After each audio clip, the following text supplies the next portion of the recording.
नमस्कार। आज हमारे सामने भारत के भूगोल से जुड़े कुछ बहुत दिलचस्प आंकड़े और तथ्य हैं। हाँ बिल्कुल। चलिए जरा इनकी गहराई में उतरते हैं और देखते हैं कि भारत की विशालता को समझने के लिए इनमें क्या खास है। शुरुआत करते हैं इसके साइज और आबादी से। हाँ करते हैं।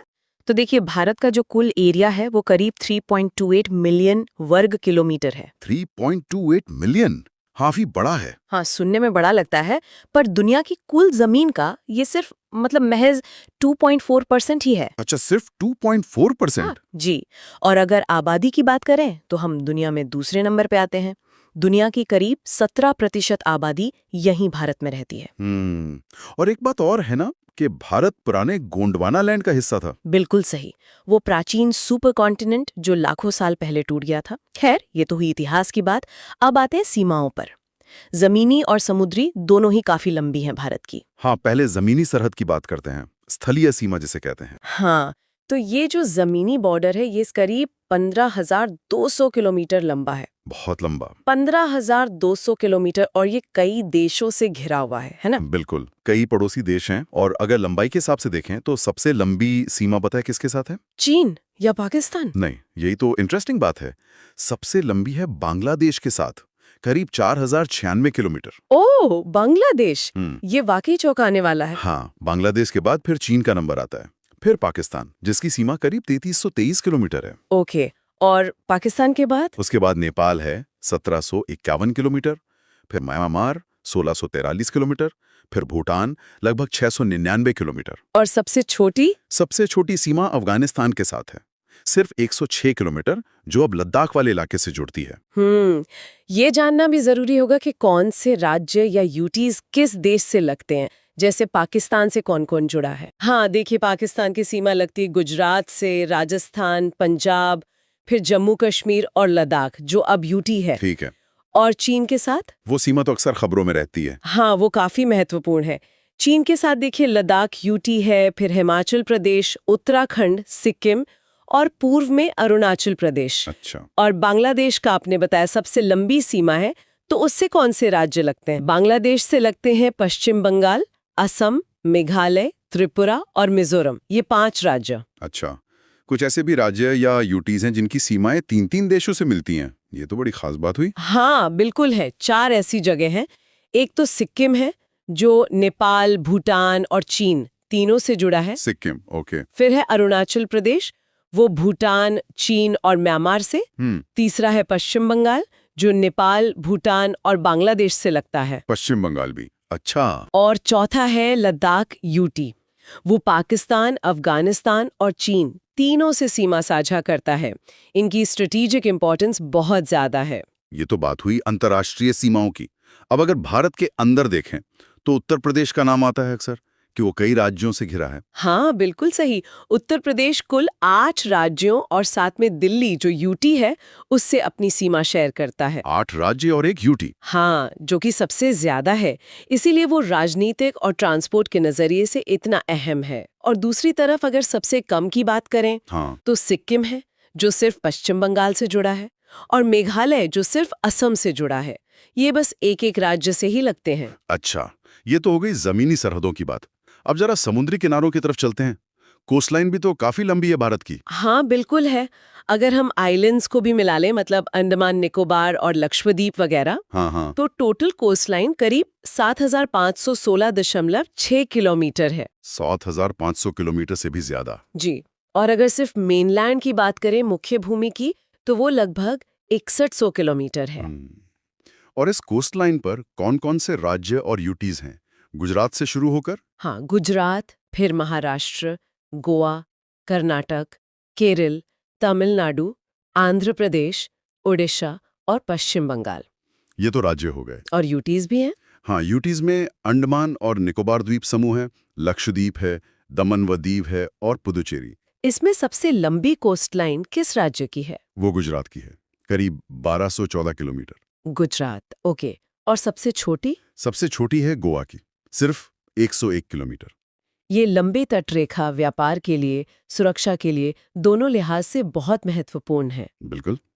अब जरा भारत के लैटिट्यूड और लॉन्गिट्यूड विस्तार को समझते हैं, मतलब अक्षांश और देशांतर। हाँ, तो भारत का जो मुख्य भूभाग है वो 8 डिग्री 4 मिनट उत्तरी अक्षांश से शुरू होता है 8 डिग्री 4 मिनट नॉर्थ। और ऊपर 37 डिग्री 6 मिनट उत्तरी अक्षांश तक जाता है। ठीक है। और देशांतर मतलब लॉन्गिट्यूड? लॉन्गिट्यूड है 68 डिग्री 7 मिनट पूर्व से लेकर 97 डिग्री 25 मिनट पूर्व तक। इसी फैलाव के कारण जो भारत की उत्तर से दक्षिण लंबाई है वो ज्यादा है ना? हाँ, नॉर्थ से साउथ लंबाई करीब 3214 किलोमीटर है और ईस्ट से वेस्ट चौड़ाई थोड़ी कम, लगभग 2933 किलोमीटर है। ये आंकड़े सच में भारत की विशालता दिखाते हैं। बिल्कुल, और इसी से जुड़े हैं भारत के सबसे उत्तरी और दक्षिणी पॉइंट्स। हाँ, इंदिरा पॉइंट और इंदिरा कोल। सही। सबसे दक्षिणी बिंदु है इंदिरा पॉइंट, जिसे पहले पिग्मेलियन पॉइंट भी कहते थे। ये ग्रेट निकोबार द्वीप में है। और सबसे नॉर्थ वाला? सबसे उत्तरी बिंदु है इंदिरा कोल, जो अब लद्दाख में पड़ता है। अब दो बहुत जरूरी काल्पनिक रेखाओं की बात करते हैं जो भारत से गुजरती हैं, कर्क रेखा और मानक समय रेखा। हाँ, कर्क रेखा यानी ट्रॉपिक ऑफ कैंसर 23.5 डिग्री उत्तरी अक्षांश, ये भारत के लगभग बीच से निकलती है। और कितने राज्यों से होकर जाती है? ये 8 राज्यों से गुजरती है। हाँ। गुजरात, राजस्थान, मध्य प्रदेश, छत्तीसगढ़, झारखंड, पश्चिम बंगाल, त्रिपुरा और मिजोरम। 8 राज्य। इसका असर वहां के मौसम पर भी पड़ता होगा? निश्चित रूप से। और दूसरी अहम रेखा है भारत की मानक समय रेखा, इंडियन स्टैंडर्ड टाइम वाली लाइन। हाँ, 82.5 डिग्री पूर्वी देशांतर। ये क्यों जरूरी है? देखिए, ये रेखा 5 राज्यों से गुजरती है, उत्तर प्रदेश, मध्य प्रदेश, छत्तीसगढ़, ओडिशा और आंध्र प्रदेश। इसी रेखा पर जो लोकल टाइम होता है उसे ही पूरे भारत का स्टैंडर्ड टाइम मतलब IST माना गया है। ऐसा क्यों? क्योंकि भारत का ईस्ट वेस्ट फैलाव काफी ज्यादा है, करीब 30 डिग्री देशांतर का फर्क है। हाँ, आपने बताया था। तो गुजरात और अरुणाचल प्रदेश के लोकल टाइम में करीब 2 घंटे का अंतर आ जाता है। अगर सब अपना अपना लोकल टाइम इस्तेमाल करें तो बड़ी गड़बड़ हो जाएगी। अच्छा, तो पूरे देश में एक ही समय रखने के लिए ये मानक रेखा तय की गई। बिल्कुल, इसी से घड़ियों में एक रूपता रहती है। मतलब ये सारी चीजें, सीमाएं, ये विस्तार, कर्क रेखा, मानक समय रेखा, ये सब मिलकर भारत की एक पूरी भौगोलिक तस्वीर बनाती हैं। हाँ, और ये समझना बहुत जरूरी है। ये विशाल बॉर्डर, ये लंबी कोस्टलाइन, ये लोकेशन, भारत के लिए इसके कई फायदे भी हैं और कुछ चुनौतियां भी। बिल्कुल, ये भारत की स्ट्रैटेजिक पोजीशन को भी तय करती है। सही कहा। तो ये सोचने वाली बात है कि भारत की इतनी लंबी तटरेखा और इतने सारे अलग-अलग मिजाज के पड़ोसी देशों के साथ सीमाओं के रणनीतिक, आर्थिक और शायद सांस्कृतिक मायने क्या हो सकते हैं, इस पर सोचिएगा जरूर। इन भौगोलिक तथ्यों पर आपकी क्या राय है, हमें कमेंट में जरूर बताएं। हिमालय पर्वत श्रृंखला ये सिर्फ पहाड़ नहीं है, बल्कि हमारे भूगोल और संस्कृति का आप कह सकते हैं एक बहुत महत्वपूर्ण हिस्सा है। बिल्कुल। आज हम इसके अलग अलग भागों और विशेषताओं को थोड़ा और गहराई से समझने की कोशिश करते हैं। चलिए इस विशाल पर्वतमाला की परतें खोलते हैं। जी हाँ, और देखिए, हिमालय भूवैज्ञानिक रूप से ना काफी नए हैं और संरचनात्मक रूप से ये वलित पर्वत हैं, मतलब फोल्ड माउंटेन्स। अच्छा, वलित पर्वत। हाँ, और दुनिया की कुछ सबसे ऊंची चोटियां भी यहीं पर हैं। ये समझना बड़ा दिलचस्प है कि इन्हें लंबाई और चौड़ाई दोनों हिसाब से कैसे बांटा गया है। हाँ, बिल्कुल। तो सबसे पहले उत्तर से दक्षिण की ओर जो फैली हैं इसकी मुख्य श्रेणियां, उन पर एक नजर डालते हैं। ये समानांतर विस्तार समझना काफी जरूरी है मेरे ख्याल से। एकदम सही। तो मुख्य रूप से अगर हम उत्तर से दक्षिण चलें तो 4 समानांतर श्रृंखलाएं दिखती हैं। 4 हैं, ओके। जी, सबसे उत्तर में है ट्रांस हिमालय। इसमें काराकोरम, लद्दाख और ज़ंस्कार श्रेणियां आती हैं। काराकोरम, लद्दाख, ज़ंस्कार, ठीक है। और एक खास बात इसमें यह है कि दुनिया की दूसरी सबसे ऊंची चोटी K2 मतलब गॉडविन ऑस्टिन, K2, हाँ, वो इसी काराकोरम श्रेणी में है, महान हिमालय में नहीं। ये कई बार कंफ्यूजन होता है। अच्छा, ये बहुत इंपॉर्टेंट पॉइंट है। K2 ट्रांस हिमालय में है। जी, और सियाचिन जैसे बड़े ग्लेशियर भी इसी ट्रांस हिमालय क्षेत्र में हैं। और जो सिंधु नदी है वो लद्दाख और ज़ंस्कार श्रेणियों के बीच से बहती है। अच्छा, सिंधु नदी इनके बीच से, ओके। तो ये हुआ ट्रांस हिमालय। उसके दक्षिण में फिर? इसके ठीक दक्षिण में आता है महान हिमालय। इसे हिमाद्री भी कहते हैं। हिमाद्री, हाँ, सुना है। ये सबसे ऊंची और सबसे निरंतर मतलब बिना टूटी हुई कंटिन्यूअस श्रृंखला है। औसत ऊंचाई अंदाजा लगाइए लगभग 6000 मीटर। 6000 मीटर औसत, बाप रे। हाँ, और दुनिया की जो सबसे प्रसिद्ध चोटियां हैं जैसे माउंट एवरेस्ट, जिसे नेपाल में सागरमाथा कहते हैं, सागरमाथा, हाँ। कंचनजंगा सिक्किम में, नंदा देवी उत्तराखंड में, ये सब इसी हिमाद्री का हिस्सा हैं सारी बड़ी चोटियां यही हैं। ज्यादातर। और इसका जो कोर है, अंदरूनी हिस्सा, वो ग्रेनाइट का बना है, काफी मजबूत। अच्छा, ग्रेनाइट, ठीक है। और हिमाद्री के और दक्षिण में जाएं तो हिमाद्री के दक्षिण में फिर मिलता है लघु हिमालय। इसको हिमाचल भी कहा जाता है। हिमाचल हिमालय, ओके। इसकी ऊंचाई हिमाद्री से कम है, मतलब 37,000 से 4500 मीटर के बीच, मोटा मोटा। इसमें पीर पंजाल श्रेणी है जो लघु हिमालय की सबसे लंबी रेंज है। पीर पंजाल सबसे लंबी है लघु हिमालय में, ठीक है जी। इसके अलावा धौलाधार, महाभारत श्रेणियां, ये सब प्रमुख हैं। और जो खूबसूरत घाटियां हैं जैसे कश्मीर घाटी, कांगड़ा, कुल्लू, हाँ हाँ बिल्कुल। और हमारे हिल स्टेशंस शिमला, मसूरी, नैनीताल, ये सब इसी हिमाचल रेंज में आते हैं। वाह, मतलब घूमने फिरने की ज्यादातर पॉपुलर जगह इसी रेंज में है। बिल्कुल। और इसके बाद सबसे बाहरी, सबसे दक्षिण वाली श्रृंखला, सबसे दक्षिण में शिवालिक। एकदम सही, बाह्य हिमालय, जिसे शिवालिक कहते हैं। ये हिमालय के सबसे नई बनी हुई और सबसे कम ऊंची श्रृंखला है। औसत ऊंचाई बस 900 से 1100 मीटर के आसपास। बस इतनी? हाँ। 900 से 1100 मीटर? हाँ। और इसका निर्माण कैसे हुआ? जो नदियां ऊपर से बहकर आती है ना, वो अपने साथ बहुत सारा मलबा, अवसाद लाती हैं, मिट्टी, कंकड़, पत्थर। अच्छा, उन्हीं के जमने से ये बनी है। और ये अवसाद अभी पूरी तरह ठोस चट्टान नहीं बने हैं, मतलब असंपीड़ित हैं। ओहो, इसीलिए शायद यहाँ लैंडस्लाइड्स भी ज्यादा होते होंगे। बिल्कुल, ये क्षेत्र भूस्खलन के प्रति काफी संवेदनशील है। और एक और बात, लघु हिमालय और शिवालिक के बीच में ना कुछ लंबी सपाट घाटियां मिलती हैं। हाँ, उन्हें क्या कहते हैं? पश्चिम में इन्हें दून कहते हैं, जैसे देहरादून। अच्छा, देहरादून, हाँ। और पूर्व में इन्हें द्वार कहा जाता है। दून और द्वार, समझ गए। तो ये हो गई 4 परतें, उत्तर से दक्षिण, ट्रांस, हिमाद्री, हिमाचल और शिवालिक। जी हाँ। अब जरा पश्चिम से पूर्व की तरफ चलते हैं। सुना है नदियों ने भी इसे बांटा है, ये कैसे है? हाँ, ये भी एक बहुत महत्वपूर्ण तरीका है हिमालय को रीजनली समझने का। नदी घाटियों के आधार पर पश्चिम से पूर्व की ओर इसके मुख्य रूप से 4 क्षेत्रीय विभाजन हैं। 4 रीजनल डिविजन्स, ओके। पहला है पंजाब हिमालय। ये सिंधु नदी और सतलुज नदी के बीच का क्षेत्र है। इसे कई बार कश्मीर हिमालय या हिमाचल हिमालय भी कह देते हैं, इसी हिस्से को। सिंधु और सतलुज के बीच पंजाब हिमालय। ठीक है। दूसरा है कुमाऊं हिमालय। ये सतलुज नदी और काली नदी के बीच का हिस्सा है। सतलुज और काली के बीच कुमाऊं हिमालय। तीसरा है नेपाल हिमालय। ये काली नदी और तीस्ता नदी के बीच है और ये इन चारों में सबसे लंबा भाग है। सबसे लंबा नेपाल हिमालय, काली और तीस्ता के बीच। जी। और चौथा और सबसे पूर्वी भाग है असम हिमालय। ये तीस्ता नदी और दिहांग नदी यानी ब्रह्मपुत्र के बीच फैला है। तीस्ता और दिहांग ब्रह्मपुत्र के बीच असम हिमालय। वाह, मतलब सिंधु से लेकर ब्रह्मपुत्र तक नदियों ने कैसे इस विशाल पर्वतमाला को अलग-अलग पहचान दी है। बिल्कुल, ये विभाजन भी काफी महत्वपूर्ण है समझने के लिए। अच्छा, इस पूरे हिमालयी क्षेत्र में झीलें भी तो बहुत हैं, कुछ खास झीलें? हाँ, झीलें तो बहुत हैं। जैसे जम्मू कश्मीर में वुलर झील है, वो भारत की सबसे बड़ी मीठे पानी की झीलों में गिनी जाती है। वुलर झील, हाँ। वहीं पे डल झील है जो अपनी खूबसूरती के लिए जानी जाती है। लद्दाख में जाएं तो पैंगोंग त्सो है, त्सो मोरिरी है। ये बहुत ऊंचाई पर स्थित खारे पानी की झीलें हैं। पैंगोंग, हाँ, वो तो बहुत फेमस है। जी। और उत्तराखंड में नैनीताल, भीमताल, सातताल, ऐसी कई झीलें हैं। ये झीलें सिर्फ सुंदर ही नहीं हैं, बल्कि वहाँ के पर्यावरण, पर्यटन और जीवन के लिए बेहद जरूरी हैं। सही बात है। तो हमने देखा कि हिमालय कितना विशाल है, कितना कॉम्प्लेक्स है। अलग अलग ऊंचाई वाली श्रृंखलाएं, सुंदर घाटियां, नदियां और फिर पश्चिम से पूर्व की अलग क्षेत्रीय विविधता। बिल्कुल।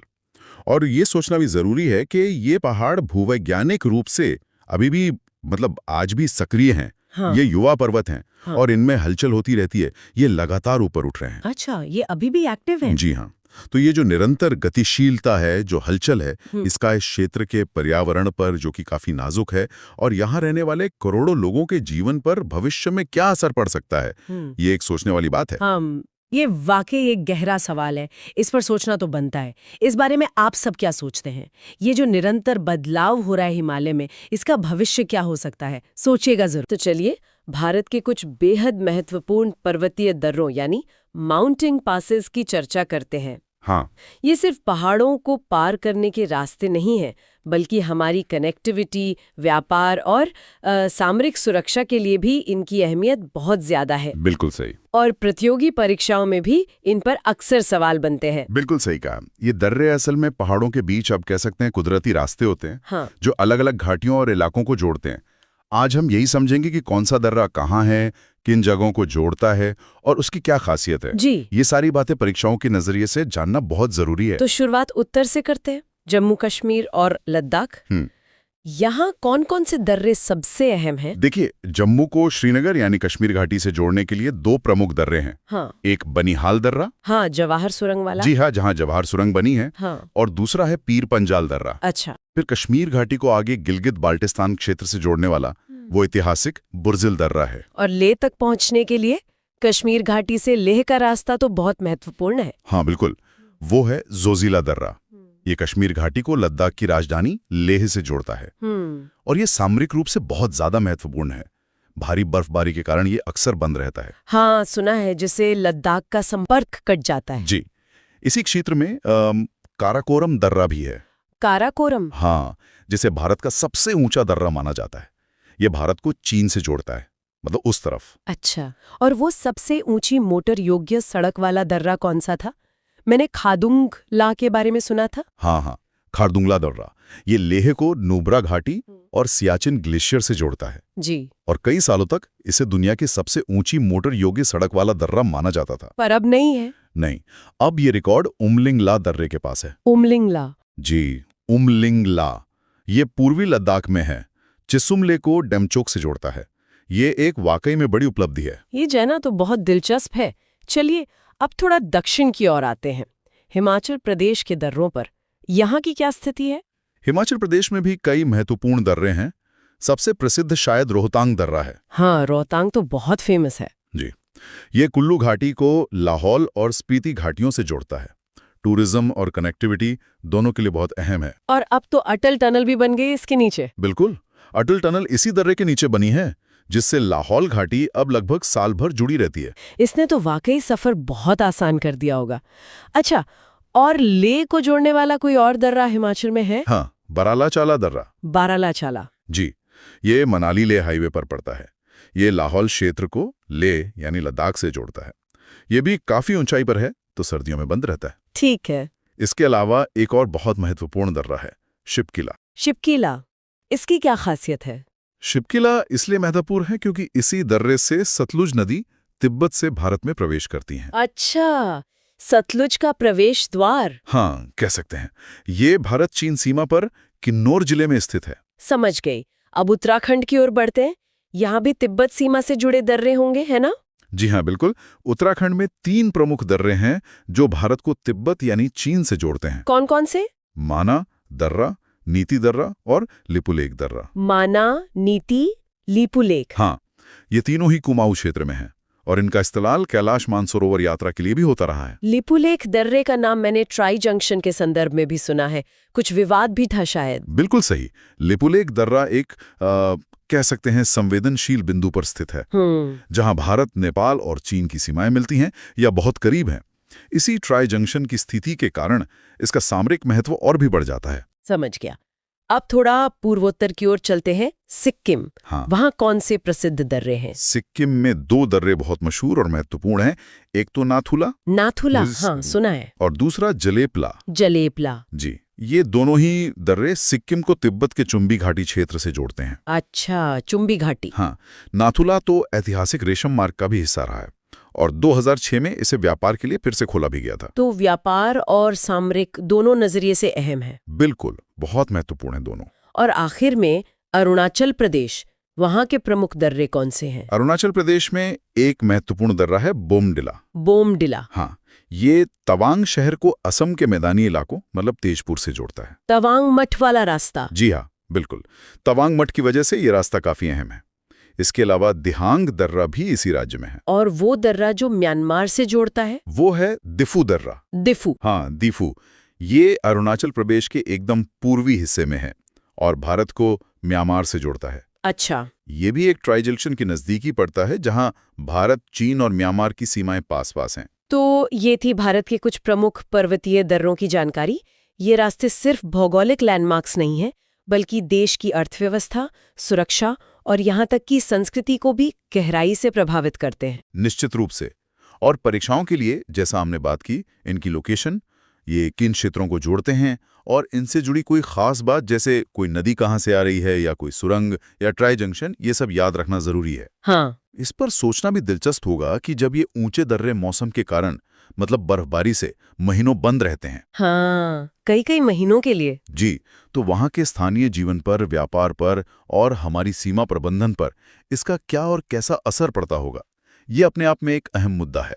बिल्कुल, सोचने वाली बात है। अच्छा, अगर इन दर्रों से जुड़ा कोई रोचक तथ्य या अनुभव हमारे श्रोता जानते हो तो वो भी जरूर साझा कर सकते हैं। अब हमारा अगला विषय है प्रायद्वीपीय पठार, मतलब पेनिनसुलर प्लेटो।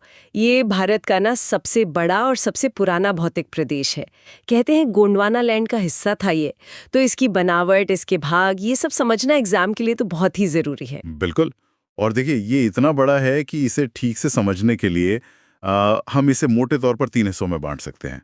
एक हो गया आपका केंद्रीय उच्च भूमि यानी सेंट्रल हाईलैंड्स, दूसरा है दक्कन का पठार, डेक्कन प्लाटो, और तीसरा जो मतलब खनिजों के लिए बहुत मशहूर है, छोटा नागपुर पठार। अच्छा, तो फिर चलिए शुरू करते हैं केंद्रीय उच्च भूमि से। इसका फैलाव नर्मदा नदी के उत्तर में है ना? हाँ, नर्मदा के उत्तर वाला हिस्सा। इसमें देखिए, सबसे पहले आता है मालवा पठार। ये अरावली और विंध्य पहाड़ियों के बीच में पड़ता है और यहाँ की सबसे खास चीज है काली मिट्टी, ब्लैक सॉइल। काली मिट्टी? अच्छा। हाँ, ये असल में बेसोल्टिक चट्टान, मतलब जो लावा ठंडा होके बनता है ना, उसके टूटने से बनी है। इसीलिए कपास वगैरह के लिए बहुत उपजाऊ है। और यहाँ से कई नदियां निकलती हैं, जैसे चंबल, सिंध, बेतवा, केन, ये सब आगे जाकर यमुना में मिल जाती हैं। अच्छा, और इसके उत्तर पश्चिम में तो वो मशहूर अरावली पहाड़ियां हैं। सुना है ये दुनिया की सबसे पुरानी पहाड़ियों में से है। सही सुना है आपने। अरावली ये दुनिया के प्राचीनतम वलित पर्वत श्रृंखलाओं, मतलब ओल्ड फोल्ड माउंटेन्स में से एक है। हाँ। हालांकि अब तो ये काफी घिस चुकी है, तो इसे अवशिष्ट पर्वत, रेसिडुअल माउंटेन कहते हैं। पर इसकी सबसे ऊंची चोटी, गुरु शिखर, माउंट आबू के पास, वो 1722 मीटर है। ओहो, 1722 मीटर, ठीक है। और मालवा के दक्षिण में नीचे की तरफ? वहां है विंध्य रेंज, विंध्य श्रृंखला। ये एक ब्लॉक पर्वत है, मतलब जमीन का एक बड़ा टुकड़ा आसपास की जमीन से ऊपर उठ गया है। यहीं से आपकी नर्मदा और सोन नदियां निकलती हैं। नर्मदा और सोन? हाँ, और ये अलग अलग दिशाओं में बहती हैं, जिसे रेडियल ड्रेनेज पैटर्न या अरिया अववाह प्रतिरूप कहते हैं। और हाँ, एक और चीज, यहीं पन्ना की खानें हैं। पन्ना मतलब हीरे वाली? जी हाँ, हीरे के लिए मशहूर। और विंध्य के और दक्षिण में जाएं तो सतपुड़ा रेंज आ जाती है। वैसे केंद्रीय उच्च भूमि में बुंदेलखंड और बघेलखंड के पठार भी इसी का हिस्सा माने जाते हैं। तो ये हो गया केंद्रीय उच्च भूमि का इलाका। अब नर्मदा के दक्षिण में चलते हैं, दक्कन के पठार की ओर। बिल्कुल। तो नर्मदा नदी के दक्षिण में ये एक त्रिभुज जैसा ट्रायंगल भूभाग है, दक्कन का पठार। इसके उत्तर में सतपुड़ा है, महादेव, कैमूर, मैकाल, ये सब पहाड़ियां इसकी उत्तरी सीमा बनाती हैं। हाँ। और इसका जो ढलान है ना, सामान्य ढलान, वो पूरब की तरफ है। अच्छा, पूरब की तरफ। इसीलिए बड़ी नदियां उधर बहती हैं। हाँ। इसीलिए आप देखेंगे कि गोदावरी, कृष्णा, कावेरी, ये सब बड़ी नदियां पश्चिम से निकलकर पूरब में बंगाल की खाड़ी में गिरती हैं। और इसके पश्चिमी किनारे पर वो तो वेस्टर्न घाट्स है ना? पश्चिमी घाट्स। हाँ। ये काफी लगातार है, मतलब कंटिन्यूअस। एकदम सही। पश्चिमी घाट, जिन्हें सह्याद्री भी कहते हैं, ये बिल्कुल एक दीवार की तरह खड़े हैं, तापी नदी के मुहाने से लेकर नीचे कन्याकुमारी तक। इनकी औसत ऊंचाई भी ज्यादा है, करीब 900 से 1600 मीटर। और जैसे जैसे आप उत्तर से दक्षिण की तरफ जाएंगे, इनकी ऊंचाई बढ़ती जाती है। अच्छा। सबसे ऊंची चोटियां कौन सी हैं यहाँ की? सबसे ऊंची है अनाईमुड़ी, जो अन्नामलाई पहाड़ियों में है, करीब 2695 मीटर। और दूसरी है डोडा बेटा, नीलगिरी पहाड़ियों में 2637 मीटर। यहाँ पर समुद्र से आने वाली हवाएं इन घाटों से टकराकर ऊपर उठती हैं और खूब बारिश करती हैं। इसे पर्वतीय वर्षा कहते हैं, ओरोग्राफिक रेनफॉल। हाँ।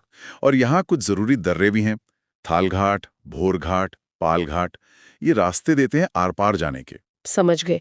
और फिर इसके सामने पूर्वी किनारे पर पूर्वी घाट है, वो इतने कंटिन्यूअस नहीं है शायद। नहीं, बिल्कुल नहीं। पूर्वी घाट या ईस्टर्न घाट्स ये काफी कटे फटे हैं, डिसकंटिन्यूस, और इनकी औसत ऊंचाई भी कम है, लगभग 600 मीटर। ऐसा इसलिए है क्योंकि जो बड़ी नदियां हैं, महानदी, गोदावरी, कृष्णा, कावेरी, इन्होंने इन्हें काट दिया है अपना रास्ता बनाते हुए। अच्छा, नदियों ने काट दिया। हाँ, इनकी सबसे ऊंची चोटियों में महेंद्रगिरी 1501 मीटर और जिंदागाड़ा 1690 मीटर गिनी जाती हैं। और ये दोनों घाट पूर्वी और पश्चिमी, ये नीचे दक्षिण में जाकर नीलगिरी पहाड़ियों में मिल जाते हैं। नीलगिरी में मिलते हैं। ठीक है, अब आते हैं तीसरे महत्वपूर्ण हिस्से पर, छोटा नागपुर पठार। हाँ, छोटा नागपुर पठार ये मुख्य रूप से तो झारखंड में है, पर इसका फैलाव पश्चिम बंगाल, उड़ीसा, बिहार, छत्तीसगढ़ तक भी है। ये इलाका भारत का खनिज हृदय कहलाता है। Mineral heartland. हाँ, खनिज हृदय मतलब यहाँ बहुत मिनरल्स हैं। बहुत ज्यादा, खासकर कोयला। इतने खनिज हैं यहाँ कि इसे भारत का रूर भी कहते हैं, जर्मनी के रूल औद्योगिक प्रदेश के नाम पर। यहाँ की मुख्य नदियां दामोदर और सुवर्णरेखा हैं। इसके भी कुछ उपभाग हैं क्या, जैसे आपने केंद्रीय उच्च भूमि के बताए थे? हाँ, हैं। जैसे रांची का पठार है, हजारीबाग पठार है। हजारीबाग पठार की सबसे ऊंची चोटी पारसनाथ है, 1365 मीटर। कोडरम्मा पठार है जो अभ्रक के लिए जाना जाता है, और इसकी उत्तर पूर्वी सीमा पर राजमहल की पहाड़ियां हैं। तो कुल मिला के हमने देखा कि ये प्रायद्वीपीय पठार कितना विविध है। पुरानी अरावली पहाड़ियों से लेकर यहाँ की नदियाँ, काली मिट्टी और फिर खनिजों का भंडार, और पश्चिमी घाट जैसी जैव विविधता वाली जगह भी। बिल्कुल, ये क्षेत्र प्राकृतिक रूप से बहुत संपन्न है, और इससे एक बहुत महत्वपूर्ण सवाल भी खड़ा होता है। वो ये कि इस पठारी क्षेत्र के जो अपार संसाधन हैं, इनका हम धारणीय उपयोग कैसे सुनिश्चित करें? मतलब विकास भी हो और पर्यावरण को भी नुकसान न पहुंचे। ये संतुलन कैसे बने? सस्टेनेबल डेवलपमेंट जिसे कहते हैं। ये वाकई में एक अहम मुद्दा है जिस पर सोचना जरूरी है। इस बारे में आप सब क्या सोचते हैं? नीचे कमेंट सेक्शन में अपने विचार हमारे साथ जरूर साझा करें। चलिए, भारत के कुछ प्रमुख भौगोलिक हिस्सों पर एक नज़र डालते हैं। ये प्रतियोगी परीक्षाओं के नज़रिए से काफ़ी अहम है। बिल्कुल। हम उत्तरी मैदानों से शुरू करेंगे और फिर तटों, द्वीपों, रेगिस्तानों और बंदरगाहों की मुख्य बातें जानेंगे। हाँ, और ये समझना भी दिलचस्प है कि भारत भौगोलिक रूप से कितना विविध है ना? हम कोशिश करेंगे कि इन हिस्सों की लोकेशन और इनकी खास पहचान को समझें। अच्छा, तो ये मैदानों का विभाजन बड़ा दिलचस्प लगता है। भाबर, तराई, बांगर, खादर सुनने में तो आसान है, पर इनमें असल फर्क क्या है? जैसे भाबर, जो हिमालय के बिल्कुल नीचे हैं। हाँ, तलहटी में। वहाँ नदियां जैसे कंकड़ पत्थरों में गायब सी हो जाती हैं। सही कहा। वो असल में गायब नहीं होती, बस पत्थरों के नीचे बहने लगती हैं। और फिर वही नदियां तराई क्षेत्र में, जो थोड़ा और दक्षिण में है, वहां फिर से सतह पर आ जाती हैं। अच्छा। हाँ, और इसीलिए वो इलाका दलदली, नम और घने जंगलों वाला बन जाता है। इसके बाद आते हैं बांगर और खादर। बांगर मतलब पुरानी जलोढ़ मिट्टी। ये नदी घाटी से थोड़ी ऊंची जमीन होती है जहां बाढ़ का पानी आमतौर पर नहीं पहुंचता। और खादर? खादर बिल्कुल नदी के पास का निचला इलाका है। यहाँ लगभग हर साल बाढ़ आती है। हाँ। और नई उपजाऊ मिट्टी की परत बिछ जाती है। ओह अच्छा, तो ये ज्यादा उपजाऊ है। बिल्कुल, इसीलिए खादर क्षेत्र खेती के लिए बहुत ही बेहतरीन माना जाता है। इसी खादर की बेजोड़ उर्वरता ने ही आप देखें तो उत्तर भारत को इतनी घनी आबादी वाला और कृषि प्रधान बनाया है। ये अंतर समझना कृषि के लिहाज से बहुत जरूरी है। बिल्कुल सही। अच्छा, मैदानों से आगे बढ़ते हैं तटों की तरफ। भारत की तटरेखा तो बहुत लंबी है। 9 राज्य और 4 केंद्र शासित प्रदेश इससे जुड़े हैं। हाँ जी, करीब 7,500 किलोमीटर से भी ज्यादा। पश्चिमी तट की बात करें तो वहाँ काठियावाड़, कोंकण और मालाबार तट हैं। एक खास बात यह है कि यहाँ नदियां डेल्टा नहीं बनाती, बल्कि क्या कहते हैं उसे, एस्चुरी, मतलब नदी का मुहाना, जहाँ वो सीधे समुद्र के खारे पानी में मिल जाती है बिना कोई डेल्टा बनाए। हाँ, एस्चुरी। और पश्चिमी तट की एक और खासियत है, कयाल। कयाल? हाँ, बैकवाटर्स, जैसे केरल की वेम्बनाड और अष्टमुडी झीलें। ये असल में लेगून है। समुद्र का पानी जमीन में अंदर तक आ जाता है। पर्यटन के लिए भी ये बहुत मशहूर है। अच्छा। और पूर्वी तट?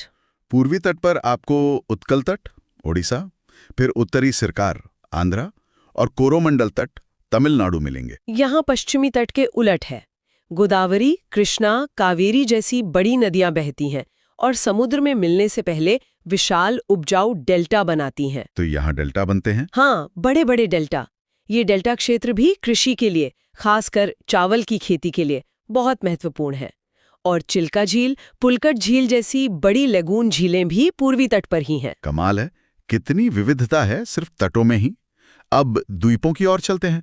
बंगाल की खाड़ी में अंडमान और निकोबार द्वीप समूह। जी। यहाँ की सबसे ऊंची चोटी सैडल पीक है और पोर्ट ब्लेयर राजधानी है। सुना है भारत का एकमात्र सक्रिय ज्वालामुखी भी यही है। हाँ, बैरन द्वीप वो एक सक्रिय ज्वालामुखी है।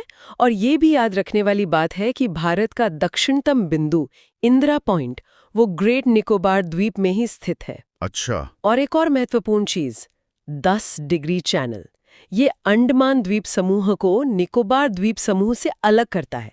ये परीक्षाओं में अक्सर पूछा जाता है। ये जरूरी है। और हाँ, यहाँ जारवा, सेंटिनलीज जैसी कुछ बहुत ही प्राचीन जनजातियां भी रहती हैं। सोचिए, वो आज भी बाहरी दुनिया से लगभग अछूती हैं। सच में अद्भुत है। और दूसरी तरफ अरब सागर में? अरब सागर में है लक्षद्वीप। ये पूरी तरह से प्रवाल द्वीपों से बना है, मतलब कोरल आइलैंड्स। ये भारत का सबसे छोटा केंद्र शासित प्रदेश भी है। कोरल आइलैंड्स, वाह। हाँ। यहाँ का एक द्वीप है पिट्टी द्वीप, जिसे पक्षी अभयारण्य घोषित किया गया है। और यहाँ भी महत्वपूर्ण चैनल है। 8 डिग्री चैनल मिनिकॉय को मालदीव से अलग करता है और 9 डिग्री चैनल मिनिकॉय को बाकी लक्षद्वीप समूह से। बहुत जानकारीपूर्ण। द्वीपों के बाद चलिए भारत के पश्चिमी हिस्से यानी रेगिस्तान पर एक नजर डालते हैं। थार रेगिस्तान, ये मुख्य रूप से अरावली पहाड़ियों के पश्चिम में फैला है। बिल्कुल। यहाँ बारिश बहुत ही कम होती है, साल में 150 मिलीमीटर से भी कम। बहुत कम। इसी वजह से यहाँ की वनस्पति भी वैसी ही है, काटीली झाड़ियाँ वगैरह। और इस शुष्क जलवायु ने यहाँ कुछ अनोखी भू आकृतियाँ बनाई हैं, जैसे रेत के बड़े बड़े टीले, जिन्हें बालुका स्तूप कहते हैं। हाँ, वो तो देखे हैं तस्वीरों में। उनमें भी एक खास तरह के होते हैं बरखान, जो आधे चांद जैसे दिखते हैं। फिर हवा के कटाव से बनी चट्टानें हैं, छत्रक शिला मतलब मशरूम जैसी दिखने वाली रॉक्स। और कहीं कहीं नखलिस्तान भी मिलते हैं, जहां थोड़ा पानी होता है और हरियाली दिख जाती है। वो ओएसिस जिसे कहते हैं। जैसी खारे पानी की बड़ी झीलें भी इसी रेगिस्तानी इलाके में है। और हाँ, एक बहुत महत्वपूर्ण पक्षी ग्रेट इंडियन बस्टर्ड, जो अब काफी संकटग्रस्त है, वो भी यहीं पाया जाता है। अच्छा, रेगिस्तान के बाद अब आते हैं बंदरगाहों पर। भारत की इतनी लंबी तटरेखा है, तो जाहिर है बंदरगाहों का महत्व तो हो गई, व्यापार और सामरिक दृष्टि से भी। बिल्कुल। देश में 13 प्रमुख बंदरगाह हैं, जिनका प्रबंधन केंद्र सरकार करती है। 13 मेजर पोर्ट्स। हाँ, और इनके अलावा 200 से भी ज्यादा छोटे या मध्यम दर्जे के बंदरगाह हैं, जो राज्य सरकारों के अधीन काम करते हैं। और इन प्रमुख बंदरगाहों की अपनी अपनी खासियतें भी होंगी। जरूर। जैसे गुजरात का कांडला पोर्ट एक ज्वारीय बंदरगाह है, मतलब यहाँ जहाजों के आने जाने में ज्वार भाटे का इस्तेमाल होता है। मुंबई देश का सबसे बड़ा प्राकृतिक बंदरगाह है, बहुत व्यस्त रहता है। हाँ, मुंबई तो है ही। फिर मुंबई के पास ही JNPT, Jawaharlal Nehru port trust, जिसे नहावा शेवा भी कहते हैं, वो भारत का सबसे बड़ा कंटेनर बंदरगाह है। भारत का ज्यादातर कंटेनर ट्रैफिक यहीं से हैंडल होता है। यानी व्यापार के लिए बहुत अहम। बहुत ज्यादा। फिर दक्षिण में जाएं तो विशाखापट्टनम, ये सबसे गहरा लैंडलॉक्ड बंदरगाह है। और पूर्व में कोलकाता, वो हुगली नदी पर बना एक महत्वपूर्ण नदी बंदरगाह है। ये सब भारत की अर्थव्यवस्था और वैश्विक व्यापार की जीवन रेखाएं हैं, कह सकते हैं। तो हमने देखा भारत के अलग अलग भौगोलिक हिस्से कितने अनूठे और विविध हैं। मैदानों की अपनी उपजाऊ मिट्टी है, तटों की प्रकृति बिल्कुल अलग अलग है, द्वीपों की अपनी खासियतें हैं, रेगिस्तान का एक अलग ही रूप है और बंदरगाहों का अपना आर्थिक और सामरिक महत्व है। निश्चित रूप से। और ये विविधता सिर्फ भूगोल तक ही सीमित नहीं है ना? ये भारत की अर्थव्यवस्था, यहाँ की संस्कृति, लोगों के रहन सहन, सबको गहराई से प्रभावित करती है। यहाँ एक सोचने वाली बात ये उभरती है कि ये विभिन्न भौगोलिक क्षेत्र जो हैं, वो भारत की रणनीतिक स्थिति और इसके भविष्य के विकास को किस तरह और कितना प्रभावित करते हैं। ये एक बड़ा सवाल है। काफी गहरा सवाल है। इस पर दर्शक क्या सोचते हैं? अपने विचार कमेंट में जरूर बताएं। नमस्कार। चलिए आज भारत की जीवन रेखाओं पर थोड़ी गहराई से बात करते हैं। मतलब यहाँ की जो मुख्य नदी प्रणालियां हैं, ये विषय प्रतियोगी परीक्षाओं के लिहाज से देखें तो काफी जरूरी है। हाँ बिल्कुल। और हम कोशिश करेंगे कि ये जो बड़े बड़े सिस्टम है ना, जैसे सिंधु, गंगा, ब्रह्मपुत्र, इनको थोड़ा आसान बनाएं। हाँ, ताकि जो मेन पॉइंट्स हैं, जैसे नदी कहाँ से निकली, कौन सी सहायक नदियां हैं और उनसे जुड़ी कुछ खास बातें, वो याद रह जाए। सही। तो कहाँ से शुरू करें? सिंधु नदी प्रणाली से। हाँ, सिंधु से ही करते हैं। तो सिंधु नदी ये तिब्बत में निकलती है। कैलाश पर्वत श्रृंखला है ना, वहाँ बोखरचू ग्लेशियर के पास। हाँ, मानसरोवर झील के पास वाला इलाका, वहीं से। इसकी कुल लंबाई भी अच्छी खासी है, करीब 2880 किलोमीटर। हाँ। और भारत में इसका हिस्सा वो लगभग 1114 किलोमीटर पड़ता है। हाँ, और इसकी जो सबसे खास बात है वो है इसकी बाईं तरफ से मिलने वाली 5 नदियां, पंचनद जिन्हें कहते हैं। हाँ, पंचनद, झेलम, चिनाब, रावी, ब्यास और सतलुज। बिल्कुल, ये बाईं ओर से मिलती हैं, दाईं ओर से भी हैं, जैसे श्योक, गिलगित, हुंजा, नुब्रा, छोटी हैं पर हैं। अच्छा। और वो 1960 वाली सिंधु जल संधि, वो भी याद रखनी चाहिए, जिसके हिसाब से भारत इसके पानी का करीब 20% इस्तेमाल कर सकता है। सही कहा। अच्छा, इन पंचनद में भी हर नदी की अपनी कहानी है। जैसे झेलम, इसका पुराना नाम वितस्था था, ये कश्मीर में वेरीनाग से निकलती है और श्रीनगर शहर इसी के किनारे है। हाँ, फिर आती है चेलाब, जिसका पुराना नाम असिकनी। ये सिंधु की सबसे बड़ी सहायक नदी है ना? हाँ, सबसे बड़ी। ये हिमाचल में बारालाचाला पास है।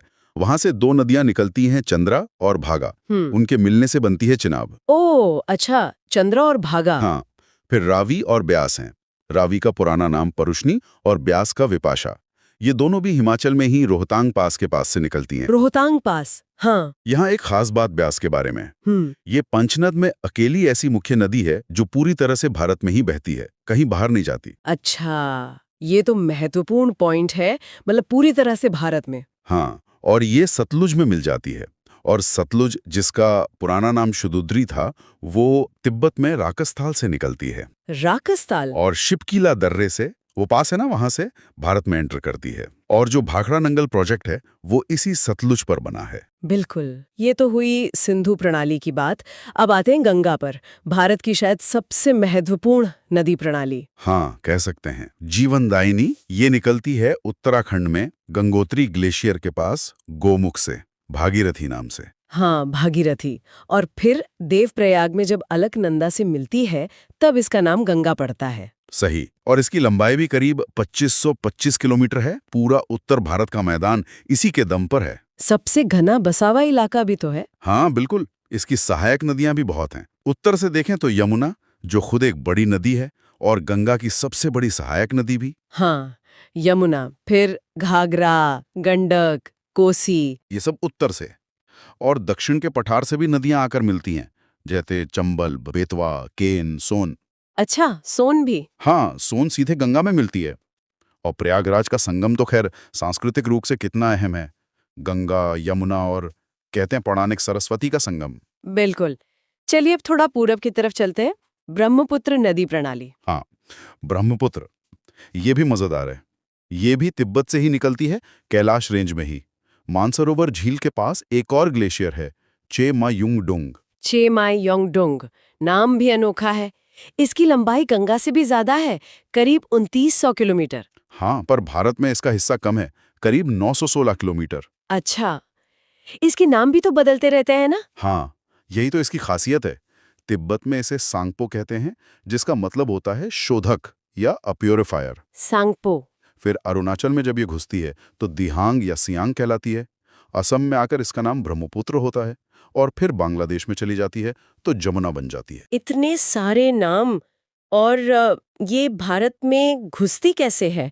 वो नामचा बरवा पर्वत के पास से? हाँ बिल्कुल, नामचा बरवा के पास ये एकदम यू टर्न लेती है। मतलब एक बहुत बहुत ही शार्प मोड़ है। ऐसा लगता है जैसे पहाड़ को काट कर आ रही हो। बड़ा नाटकीय प्रवेश है इसका भारत में। वाकई।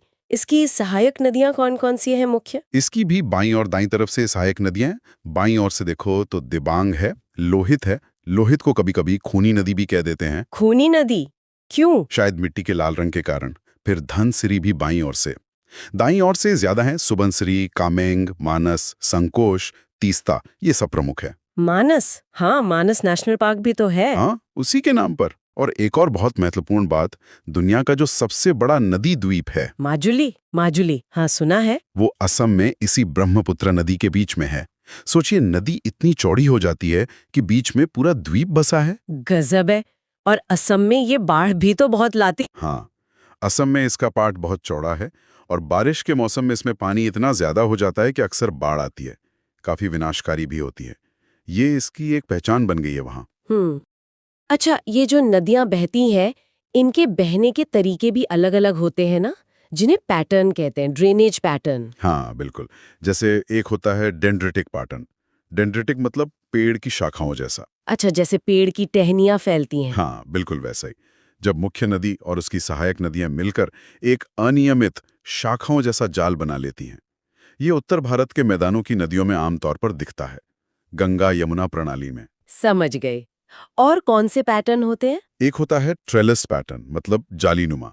इसमें क्या होता है कि मुख्य नदियां लगभग एक दूसरे के समानांतर बहती हैं। पैरेलल। हाँ, पैरेलल। और जो उनकी सहायक नदियां हैं, वो आकर उनसे लगभग 90 डिग्री के कोण पर, मतलब समकोण पर मिलती हैं, जैसे कोई जाली बन रही हो। ये सिंधु प्रणाली के कुछ हिस्सों में देखने को मिलता है। अच्छा, जाली जैसा, दिलचस्प है। और फिर एक है रेडियल पैटर्न, अरिया। इसमें नदियां एक ऊंची जगह से, जैसे कोई पहाड़ या पठार, वहां से निकलकर चारों दिशाओं में बहती हैं। जैसे किसी पहिए की तीलियां। हाँ, बिल्कुल। जैसे अमरकंटक का पठार है, वहां से नर्मदा पश्चिम की ओर बह जाती है, सोन उत्तर पूर्व की ओर। ये रेडियल पैटर्न का उदाहरण है। सही। और एक सेंट्रीपेटल भी होता है शायद। हाँ, सेंट्रीपेटल यानी अभिकेंद्री। ये रेडियल का उल्टा है। इसमें नदियां चारों तरफ से बहकर आती हैं और एक जगह बीच में किसी झील या गड्ढे में जमा हो जाती हैं। अच्छा, जैसे सब एक सेंटर की तरफ आ रही हों। एग्जैक्टली। जैसे मणिपुर में लोकटक झील है, वहां आसपास की छोटी नदियां आकर उसी झील में गिरती हैं। ये सेंट्रीपेटल पैटर्न हो गया। वाह। तो ये थे कुछ मुख्य ड्रेनेज पैटर्न। तो हमने आज सिंधु, गंगा और ब्रह्मपुत्र, इन 3 बड़ी नदी प्रणालियों को समझा। हाँ, उनके उद्गम देखे, मुख्य सहायक नदियां जानी और कुछ खास बातें भी, साथ में ये ड्रेनेज पैटर्न भी। ये नदियां सिर्फ मतलब पानी का बहाव नहीं है, ये तो हमारी संस्कृति, हमारी अर्थव्यवस्था, हमारे पर्यावरण, सबके लिए कितनी जरूरी हैं। बिल्कुल। और आज के समय में ये सोचना भी जरूरी है कि जलवायु परिवर्तन हो रहा है, पानी की जरूरतें बढ़ रही हैं। हाँ। तो इन विशाल नदी प्रणालियों का मैनेजमेंट, इनका प्रबंधन कितना बड़ा चैलेंज है, और क्या इनका आपस में कोई जुड़ाव, कोई इंटरलिंकिंग भविष्य के लिए महत्वपूर्ण हो सकता है। ये सब सोचने वाले मुद्दे हैं। सही कहा। इस पर आपकी क्या राय है? क्या आप इन नदियों के आर्थिक पहलू या फिर इनसे जुड़ी जो पर्यावरण की चुनौतियां हैं, उन पर और जानना चाहेंगे? हमें नीचे टिप्पणी में लिखकर जरूर बताएं। हाँ, जरूर बताएं। अगली बार फिर मिलेंगे एक नए ज्ञानवर्धक विषय के साथ। अब मेरा अगला विषय है प्रायद्वीपीय नदियां। अच्छा, पेनिनसुलर रिवर्स। हाँ। ये वो नदियां हैं जो भारतीय प्रायद्वीप के पठारी भाग से निकलती हैं। जी। इन्हें समझने का एक आसान तरीका है, मतलब इनके बहाव की दिशा देखना। बिल्कुल। 2 मुख्य दिशाएं हैं। हाँ। कुछ पूर्व की ओर बहकर बंगाल की खाड़ी में जाती हैं, तो कुछ पश्चिम की ओर बहकर अरब सागर में। सही। और देखिए, प्रतियोगी परीक्षाओं के लिए, खासकर भूगोल वाले हिस्से के लिए, जी, ये नदियां काफी महत्वपूर्ण हैं। हाँ, बहुत ज्यादा। और ये सिर्फ दिशा का ही मामला नहीं है ना? इन दोनों तरह की नदियों का आप कह सकती हैं चरित्र भी थोड़ा अलग है। अच्छा, कैसे? जैसे जो पूर्व की ओर बहती है ना, वो आमतौर पर ज्यादा लंबा रास्ता तय करती हैं। ढलान धीमी होती है तो अपने मुहाने पर काफी सारा मलबा जमा करके डेल्टा बनाती है। डेल्टा। वहीं जो पश्चिम की ओर बहती हैं, वो अक्सर खड़ी ढलान वाली भ्रंश घाटियों से, मतलब रिफ्ट वैलीज से तेजी से बहती हैं। हाँ। और समुद्र में मिलने पर डेल्टा की जगह ज्वार नदमुख यानी एस्चुअरी बनाती हैं। अच्छा, तो ये डेल्टा और एस्चुरी का फर्क इनकी ढलान और रास्ते पर निर्भर करता है। चलिए पहले पूर्व की ओर बहने वाली नदियों को देखते हैं। ठीक है। शुरुआत करते हैं महानदी से। ये छत्तीसगढ़ की सिहावा पहाड़ियों से निकलती है। लंबाई करीब 851 किलोमीटर है। शिवनाथ और तेल जैसी नदियां इसकी सहायक हैं।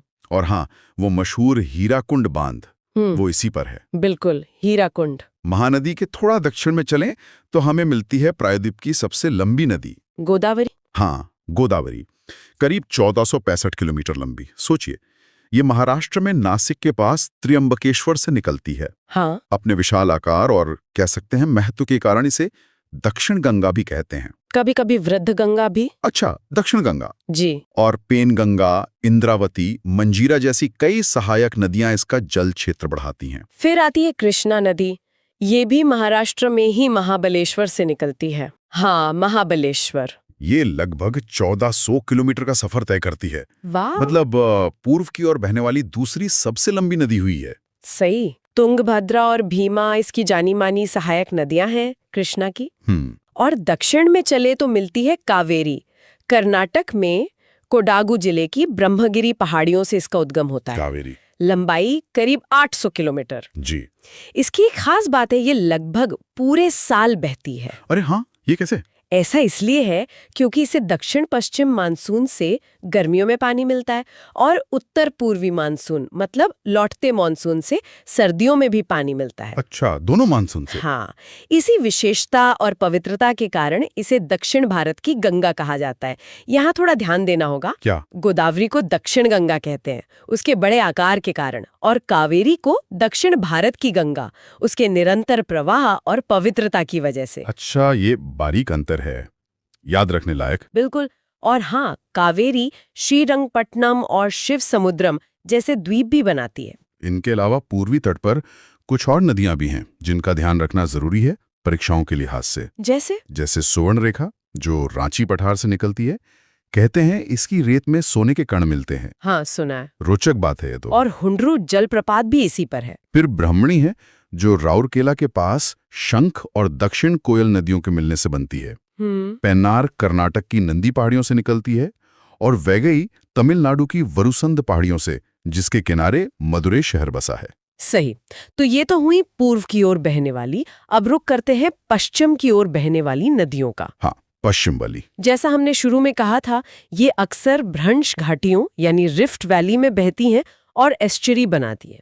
ये घाटियां इन्हें पश्चिम की ओर एक सीधा और कह सकते हैं तेज ढलान वाला रास्ता देती हैं। इनमें सबसे प्रमुख नाम है नर्मदा का। बिल्कुल, नर्मदा पहाड़ों के बीच बनी एक भ्रंश घाटी से होकर गुजरती है। जी। जबलपुर के पास इसका धुआंधार जलप्रपात बहुत प्रसिद्ध है। हाँ, धुआंधार देखने लायक जगह है। और सरदार सरोवर बांध भी इसी नदी पर बना है।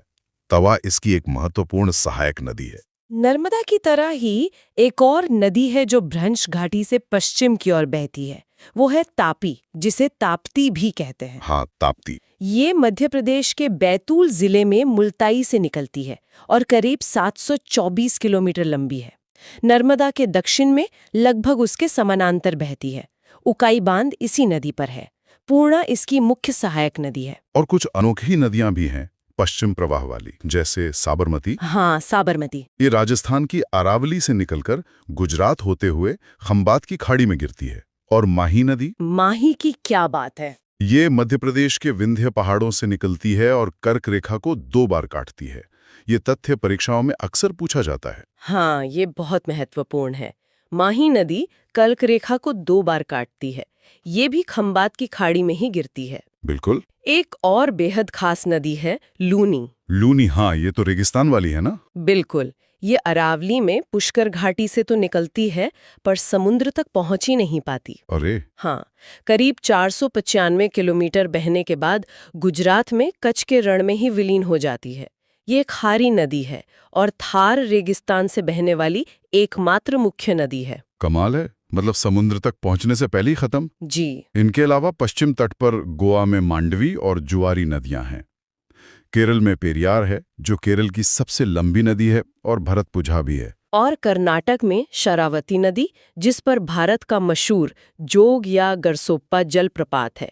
ये सब भी पश्चिम की ओर बहने वाली महत्वपूर्ण नदियां हैं। तो ये था मतलब प्रायद्वीपीय नदियों का एक संक्षिप्त खाका।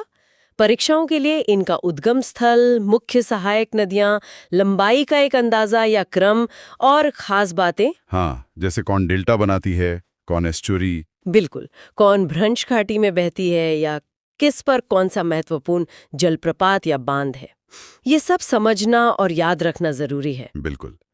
ये नदियां सिर्फ पानी के स्रोत या नक्शे पर खींची लकीरें नहीं हैं। सही बात है। ये तो भारत के भूगोल, यहाँ की संस्कृति और अर्थव्यवस्था की सही मायनों में जीवन रेखाएं हैं। सोचिए इनके बिना हमारा जीवन कैसा होता। इनके संरक्षण और इनके पारिस्थितिक संतुलन को बनाए रखने पर विचार करना हम सबके लिए कितना जरूरी है। बहुत जरूरी है। इस विषय पर आप क्या सोचते हैं, या कोई सवाल है जो आपके मन में आया हो इस चर्चा के दौरान? हमें कमेंट्स में जरूर बताइएगा। अब मेरा अगला विषय है भारत के प्रमुख बांध, जलप्रपात और ऊर्जा संयंत्र। ये विषय प्रतियोगी परीक्षाओं, खासकर एसएससी, यूपीएससी और राज्य सिविल सेवाओं के लिए बहुत महत्वपूर्ण है। हाँ बिल्कुल। अक्सर इनसे जुड़े तथ्य सीधे पूछ लिए जाते हैं, तो चलिए इन्हें थोड़ा गहराई से समझते हैं। हाँ, और हमारा मकसद सिर्फ तथ्यों को रटना नहीं है, बल्कि उनके पीछे का जो महत्व है या उनसे जुड़ी खास बातें उनको समझना है। सही। हम भारत के कुछ अहम जलप्रपातों, बड़े बांधों, प्रमुख पनबिजली परियोजनाओं और हाँ, परमाणु ऊर्जा संयंत्रों पर भी नजर डालेंगे, ताकि जानकारी आसानी से याद रहे। बढ़िया। तो शुरुआत करते हैं भारत के शानदार जलप्रपातों से। सबसे ऊंचा जलप्रपात है कर्नाटका में वाराही नदी पर कुंचिकल जलप्रपात। जी। इसकी ऊंचाई लगभग 455 मीटर है। काफी ऊंचा है ये। हाँ, बहुत ऊंचा है। और दूसरे नंबर पर आता है ओडिशा का बारीपानी जलप्रपात, बुदबलांगा नदी पर। वो करीब 399 मीटर ऊंचा है। अच्छा, 399 मीटर। हाँ, ये ऊंचाई वाले तथ्य अक्सर सीधे सवाल बन जाते हैं। बिल्कुल। और अगर चौड़ाई की बात करें तो शायद छत्तीसगढ़ में इंद्रावती नदी पर चित्रकूट जलप्रपात। हाँ, वही। उसकी विशालता के कारण उसे भारत का न्यागरा भी कहते हैं। काफी चौड़ा है वो। सही। यहाँ पर कर्नाटक में शरावती नदी पर बने जोग या गेरसोप्पा जलप्रपात का जिक्र भी जरूरी है। हाँ, जोग फॉल्स, उसे महात्मा गांधी जलप्रपात भी कहते हैं शायद। बिल्कुल। और ये दुनिया के सबसे ऊंचे प्लंज वाटरफॉल्स में से है। प्लंज मतलब पानी काफी ऊंचाई से बिना चट्टान के संपर्क में आए वो सीधा नीचे गिरता है एक धार में। अच्छा, समझा। इनके अलावा गोवा कर्नाटक सीमा पर मांडवी नदी का दूध सागर, वो भी काफी फेमस है। हाँ, दूध सागर। और झारखंड में सुवर्ण रेखा नदी पर हुंड्रू। हाँ। और मध्य प्रदेश में नर्मदा पर वो संगमरमर की चट्टानों के बीच धुआंधार। जी, धुआंधार। और एक और महत्वपूर्ण है, कर्नाटक में कावेरी नदी पर शिव समुद्रम। हाँ, शिव समुद्रम तो ऐतिहासिक रूप से भी खास है। शायद यहीं पर एशिया का पहला जल विद्युत स्टेशन लगा था 1902 में। सही कहा, बिल्कुल। ये जानना दिलचस्प है कि हमने इतनी जल्दी 1902 में ही जल शक्ति का उपयोग बिजली बनाने में शुरू कर दिया था। बिल्कुल। अच्छा, तो जलप्रपातों से आगे बढ़कर अब बांधों की बात करते हैं। बांध सिर्फ पानी रोकने के लिए नहीं होते हैं ना? नहीं, बिल्कुल नहीं। ये सिंचाई के लिए, बिजली बनाने के लिए और हाँ, बाढ़ नियंत्रण जैसे कई मकसदों को पूरा करते हैं। जी। तो भारत का सबसे ऊंचा बांध कौन सा है और उसकी क्या खासियत है? वो है उत्तराखंड में भागीरथी और भिलंगना नदियों के संगम पर बना टिहरी बांध। टिहरी, हाँ। ये भारत का सबसे ऊंचा, लगभग 260.5 मीटर्स और दुनिया के भी सबसे ऊंचे बांधों में गिना जाता है। अच्छा। और ये एक अर्थफिल बांध है। अर्थफिल मतलब मिट्टी और पत्थर से बना हुआ? हाँ, मिट्टी और पत्थर से। ये इसे भूकंपीय क्षेत्रों के लिए ज्यादा स्थिर बनाता है, ऐसा मानते हैं। इसका जो जलाशय है वो भी बहुत बड़ा है। टिहरी झील या स्वामी रामतीर्थ सागर कहते हैं उसे। और सबसे लंबा बांध वो तो शायद ओडिशा में महानदी पर है, हीराकुंड। जी हाँ, हीराकुंड बांध। लंबाई में तो उसका कोई मुकाबला नहीं। मुख्य बांध और किनारों के डाइक वगैरह मिलाकर कुल लंबाई करीब 25.8 किलोमीटर तक पहुंच जाती है। बाप रे, 25.8 किलोमीटर। हाँ, वहीं अगर हम ग्रेविटी डैम की बात करें, ऐसे बांध जो अपने भारी वजन के कारण पानी के दबाव को झेलते हैं। हाँ, ग्रेविटी डैम। तो हिमाचल प्रदेश और पंजाब की सीमा पर सतलुज नदी पर बना भाखड़ा नांगल, वो भारत का सबसे ऊंचा ग्रेविटी डैम है। भाखड़ा नांगल, हाँ। इसका जलाशय गोविंद सागर, हाँ, वो भी बहुत बड़ा है। जी बिल्कुल। केरल में पेरियार नदी पर इडुक्की बांध भी है। वो कुछ अलग तरह का है ना, आर्क डैम। हाँ, वो एशिया का सबसे बड़ा आर्क डैम है। उसका डिजाइन मेहराब या चाप जैसा होता है ना, तो वो पानी के दबाव को घाटी की दीवारों पर ट्रांसफर कर देता है। वाकई इंजीनियरिंग का कमाल है। सही कहा। और कृष्णा नदी पर तेलंगाना और आंध्र प्रदेश की सीमा पर है नागार्जुन सागर बांध। ये भारत का सबसे बड़ा मेसनरी डैम है। मेसनरी मतलब? चिनाई वाला। हाँ, जिसे पत्थर और ईंटों की चिनाई करके बनाया गया है। अच्छा। कुछ और प्रमुख बांध भी हैं जो याद रखने चाहिए। जैसे गुजरात में नर्मदा पर सरदार सरोवर। हाँ, सरदार सरोवर। हाँ, और महाराष्ट्र में कोयना बांध, कोयना नदी पर। वहाँ भारत का सबसे बड़ा चालू जल विद्युत संयंत्र भी है, कोयना हाइड्रो इलेक्ट्रिक प्रोजेक्ट। हाँ, और तमिलनाडु में कावेरी पर मेट्टूर बांध, उसका जलाशय स्टैनली जलाशय कहलाता है। जी, मेट्टूर। और जम्मू कश्मीर में चिनाब नदी पर भी कई हैं, बगलिहार, दुल्हस्ती, सलाल। हाँ, ये नाम सुने हैं। और मध्य प्रदेश व राजस्थान में चंबल नदी पर गांधी सागर, राणा प्रताप सागर, जवाहर सागर बांध। ये सब भी सामरिक और ऊर्जा की दृष्टि से महत्वपूर्ण है। बिल्कुल, और इन बांधों का सीधा संबंध है जल विद्युत उत्पादन से, मतलब पानी की ताकत से बिजली बनाना।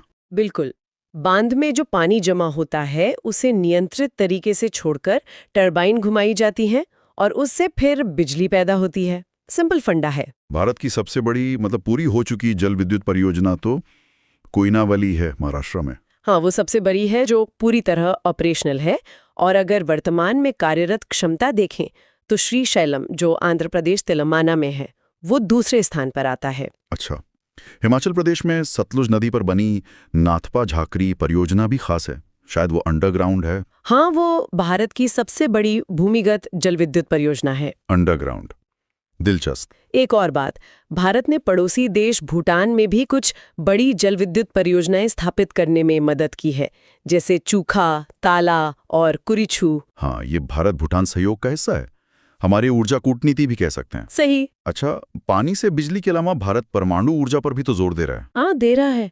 ये ऊर्जा का एक बहुत शक्तिशाली स्रोत है, हालांकि इसके अपने मुद्दे भी हैं। भारत का पहला और सबसे पुराना परमाणु ऊर्जा संयंत्र महाराष्ट्र में तारापुर में है। तारापुर, हाँ, 1969 में शुरू हुआ था शायद, अमेरिका की मदद से। जी बिल्कुल, अमेरिका की सहायता से। और आज के समय में सबसे ज्यादा क्षमता वाला प्लांट कौन सा है? वो है तमिलनाडु में कुडनकुलम। इसे रूस के सहयोग से विकसित किया गया है। इसकी क्षमता सबसे ज्यादा है। कुडनकुलम, ठीक है। और पहला जो पूरी तरह से स्वदेशी तकनीक पर आधारित परमाणु संयंत्र था, वो भी तमिलनाडु में ही है, कलपक्कम। कलपक्कम, जिसे Madras atomic power station MPS भी कहते हैं। हाँ, वही। ये हमारी आत्मनिर्भरता की दिशा में एक बड़ा कदम था उस वक्त। बिल्कुल। इनके अलावा राजस्थान में रावत भाटा है, वो शायद कनाडा की मदद से शुरू हुआ था। हाँ, शुरुआत में कनाडा की मदद थी। और कर्नाटक में कैगा है, वो स्वदेशी है। कैगा स्वदेशी। गुजरात में काकरापार भी स्वदेशी है। और उत्तर प्रदेश में गंगा किनारे नरोरा संयंत्र। ये सब भारत के परमाणु ऊर्जा कार्यक्रम के महत्वपूर्ण हिस्से हैं। तो ये थी भारत के कुछ प्रमुख जल प्रपातों, बांधों, जल विद्युत और परमाणु ऊर्जा संयंत्रों की एक तरह से झलक। हाँ, और ये सभी संरचनाएं न केवल इंजीनियरिंग के बेहतरीन नमूने हैं, बल्कि भारत के विकास के लिए, जल प्रबंधन के लिए और ऊर्जा सुरक्षा के लिए इनकी अहमियत बहुत ज्यादा है। और इनसे जुड़े तथ्य, जैसा हमने शुरू में कहा, परीक्षाओं में अक्सर पूछे जाते हैं। बिल्कुल, पर यहाँ एक जरूरी सवाल भी मन में आता है सोचने के लिए। हाँ, बताइए। कि ये जो बड़ी विकास परियोजनाएं हैं, इनको बनाते और चलाते समय पर्यावरण पर और जो स्थानीय समुदाय हैं, उन पर जो असर पड़ता है, उसको कैसे कम किया जा सकता है? मतलब विकास और संतुलन के बीच वो सही रास्ता क्या हो? हाँ, ये एक बड़ा चैलेंज है। और भविष्य में भारत की जो ऊर्जा जरूरतें बढ़ रही हैं, उनके लिए ये पारंपरिक स्रोत, पनबिजली और परमाणु ऊर्जा, इनका मिश्रण कैसा होना चाहिए? क्या अनुपात सही रहेगा? ये वाकई सोचने वाली बातें हैं। विकास बनाम पर्यावरण और भविष्य का एनर्जी मिक्स, बहुत अहम सवाल। जी। तो श्रोताओं को भी सोचना चाहिए इस पर। आप क्या सोचते हैं, कमेंट में जरूर बताएं। भारत की जलवायु और खास तौर पर मानसून, हाँ, ये ऐसी चीजें हैं जो यहाँ के जीवन और अर्थव्यवस्था की धुरी हैं। इन्हें समझना वाकई बहुत जरूरी है। आज हम इसी पेचीदा लेकिन दिलचस्प मौसम प्रणाली की परतों को खोलेंगे। देखेंगे कि भारत की जलवायु किन वजहों से ऐसी है, अलग अलग मौसमों में क्या खास होता है, बारिश का ये पूरा तंत्र कैसे काम करता है, और क्यों देश के अलग अलग हिस्सों में तापमान और बारिश में इतना अंतर देखने को मिलता है। चलिए शुरू करते हैं। तो सबसे पहले बात करते हैं उन मुख्य वजहों की जो भारत की जलवायु का मिजाज तय करती हैं। कौन कौन से फैक्टर सबसे अहम हैं? बिल्कुल, कई कारक मिलकर ये तय करते हैं। देखिए, सबसे पहले तो है भारत की लोकेशन, मतलब अक्षांश। कर्क रेखा देश के बीच से गुजरती है, जो तापमान पर सीधा असर डालती है। हाँ। फिर उत्तर में वो दीवार की तरह खड़ा हिमालय है। ये मध्य एशिया की ठंडी हवाओं को रोकता है और मानसून हवाओं को भी रोककर बारिश करवाता है। अच्छा, और ये भी सुना है कि जमीन और समंदर के गर्म होने की रफ्तार अलग होती है, उसका कितना असर होता है? हाँ, बहुत ज्यादा। जमीन जल्दी गर्म और जल्दी ठंडी होती है, जबकि पानी देर से। यही अंतर हवा के दबाव और उसकी दिशा तय करने में बड़ा रोल निभाता है, खासकर मानसून के बनने में। अच्छा। फिर समुंदर से दूरी देखिए। तटीय इलाकों में मौसम ज्यादातर एक जैसा रहता है, मतलब ना ज्यादा गर्मी ना ज्यादा सर्दी। लेकिन अंदरूनी इलाकों में गर्मी सर्दी का अंतर बहुत बढ़ जाता है। ऊंचाई का भी असर है। जैसे जैसे ऊंचाई बढ़ती है तापमान घटता है। और पहाड़ों की भूमिका, मतलब उनका जो रिलीफ या ऊंचावच है? हाँ, वो बहुत महत्वपूर्ण है। पहाड़ हवा के रास्ते में आते हैं और बारिश के पैटर्न को तय करते हैं, जैसे पश्चिमी घाट। इसके साथ ही ऊपरी हवा का बहाव, जिसमें जेट स्ट्रीम और पश्चिमी विक्षोभ शामिल हैं, ये खासकर सर्दियों में उत्तर भारत के मौसम को काफी प्रभावित करते हैं। पश्चिमी विक्षोभ, हाँ। और हाँ, अल्नीनो और लानीना जैसी घटनाओं को नहीं भूलना चाहिए। उनका असर मानसून की ताकत पर पड़ता है। ठीक है, तो ये तो हो गए जलवायु को प्रभावित करने वाले मुख्य कारक। अब भारत के जो मुख्य मौसम हैं और उनकी खासियतें, उन्हें समझना जरूरी है, खासकर परीक्षा के नजरिए से। बिल्कुल। मोटे तौर पर हम 4 मौसम देखते हैं। पहले शीत ऋतु। इस समय हवाएं जमीन से समुद्र की ओर चलती हैं। यह है उत्तर पूर्वी मानसून। मौसम आमतौर पर साफ रहता है, ठंडा और सूखा। इसी दौरान पश्चिमी विक्षोभ उत्तर पश्चिम भारत में बारिश और पहाड़ों पर बर्फबारी लाते हैं। और गर्मियों में मानसून से ठीक पहले भी तो कुछ बारिश होती है ना? हाँ, उन्हें मानसून पूर्व बौछारें कहते हैं। ये स्थानीय तौर पर काफी अहम है। जैसे बंगाल और असम में काल बैशाखी आती है, गरज चमक के साथ बारिश होती है, जो चाय, जूट, चावल के लिए अच्छी है। अच्छा। दक्षिण में केरल में फूलों वाली बौछारें हैं, जो कॉफी के फूल खिलने में मदद करती है। और आम्रवर्षा भी है केरल कर्नाटक में, जो आमों को जल्दी पकने में मदद करती है। लेकिन हाँ, इसी समय उत्तर भारत में वो गर्म सूखी लू भी चलती है। हाँ, लू। और फिर आता है असली मानसून का मौसम। बिल्कुल। दक्षिण पश्चिम मानसून, या जिसे वर्षा ऋतु कहते हैं, गर्मी में सूरज के उत्तर की ओर बढ़ने से ITCZ, वो इंटरट्रॉपिकल कन्वर्जेंस जोन, ITCZ, हाँ, वो खास पट्टी जहां हवाएं मिलती हैं, वो गंगा के मैदानों की तरफ खिसक आती है। इससे भारतीय उपमहाद्वीप पर एक लो प्रेशर एरिया बनता है, जो हिंद महासागर से नमी वाली हवाओं को अपनी तरफ खींचता है। यही दक्षिण पश्चिम मानसून है। और इसकी 2 शाखाएं हैं, एक अरब सागर वाली और दूसरी बंगाल की खाड़ी वाली। अच्छा, 2 ब्रांचेस। और मानसून की वापसी, या जिसे रिट्रीटिंग मानसून कहते हैं, उसका क्या मतलब है? देखिए, सितंबर आते आते सूरज दक्षिण की ओर जाने लगता है और वो ITCZ भी नीचे खिसक जाता है, तो हवा की दिशा उलट जाती है। अब वो उत्तर पूर्व से बहने लगती है, जमीन से समुद्र की ओर। अच्छा। इस समय आसमान साफ होने और जमीन में नमी होने से ना उमस भरी गर्मी पड़ती है, जिसे अक्टूबर हीट कहते हैं। यही लौटते हवाएं जब बंगाल की खाड़ी के ऊपर से गुजरती हैं, तो वहां से नमी उठाकर तमिलनाडु के तट पर सर्दियों में बारिश करती हैं। ओ, तो तमिलनाडु की सर्दियों की बारिश का कारण ये है? जी हाँ। ये तो मौसम का चक्र हुआ। अब जरा ये समझाएं कि बारिश होती कैसे है, मतलब ये पूरा रेन बेयरिंग सिस्टम काम कैसे करता है? देखिए, दक्षिण पश्चिम मानसून की जो अरब सागर शाखा है, वो जब पश्चिमी घाट से टकराती है, तो उसके पश्चिमी ढलानों पर, मतलब विंडवार्ड साइड पर, जबरदस्त बारिश करती है। लेकिन पहाड़ के दूसरी तरफ, यानी पूर्वी ढलान पर, हवा नीचे उतरती है, गर्म होती है और नमी कम हो जाती है, तो वहां कम बारिश होती है। इसे वृष्टि छाया क्षेत्र या रेन शैडो एरिया कहते हैं। अच्छा, रेन शैडो एरिया। हाँ। और जो बंगाल की खाड़ी वाली शाखा है, वो पहले उत्तर पूर्व भारत में भारी बारिश करती है, जैसे मेघालय में। फिर वो हवाएं हिमालय के सहारे सहारे पश्चिम की ओर मुड़ जाती हैं और गंगा के मैदानों में आगे बढ़ती हैं। जैसे जैसे वो पश्चिम की ओर जाती हैं, उनकी नमी कम होती जाती है, तो बारिश भी कम होती जाती है। और राजस्थान में कम बारिश क्यों होती है? वो सूखा क्यों रह जाता है? उसकी मुख्य वजह है अरावली पहाड़ियों की दिशा। अच्छा। वो पहाड़ियां मॉनसून हवाओं के लगभग समानांतर पड़ती हैं, तो हवाएं बिना किसी खास रुकावट के उनके बगल से आगे निकल जाती हैं, इसलिए वहां ज्यादा बारिश नहीं हो पाती। समझ गया। तो ये तो साफ है कि पूरे देश में तापमान और बारिश बिल्कुल एक जैसी नहीं है। इस अंतर की खास वजह क्या है? वही कारक जो हमने शुरू में डिस्कस किए थे, वो सब मिलकर ये अंतर पैदा करते हैं। समुद्र से दूरी बहुत मायने रखती है। तटों पर समकारी जलवायु होती है, जबकि अंदरूनी इलाकों में महाद्वीपीय या विषम जलवायु, मतलब गर्मियों में बहुत गर्मी, सर्दियों में बहुत सर्दी। हाँ। और बारिश का बंटवारा भी बहुत असमान है। एक तरफ पश्चिमी घाट और उत्तर पूर्व में मौसिनराम जैसी जगह हैं जहां दुनिया में सबसे ज्यादा बारिश रिकॉर्ड होती है, तो दूसरी तरफ पश्चिमी राजस्थान और लद्दाख जैसे इलाके हैं जो लगभग सूखे रेगिस्तान जैसे हैं। ये सब समुद्र से दूरी, हवा की दिशा और पहाड़ों की स्थिति का मिला जुला नतीजा है। तो हमने देखा कि भारत की मानसून प्रणाली कितनी जटिल, कितनी गतिशील है। ये कई फैक्टर से चलती है और पूरे देश की जलवायु, खेती और जीवन पर गहरा असर डालती है। बिल्कुल। और अब सोचने वाली बात यह है, खासकर आज के समय में, कि जलवायु परिवर्तन के इस दौर में मॉनसून का पैटर्न कैसे बदल रहा है।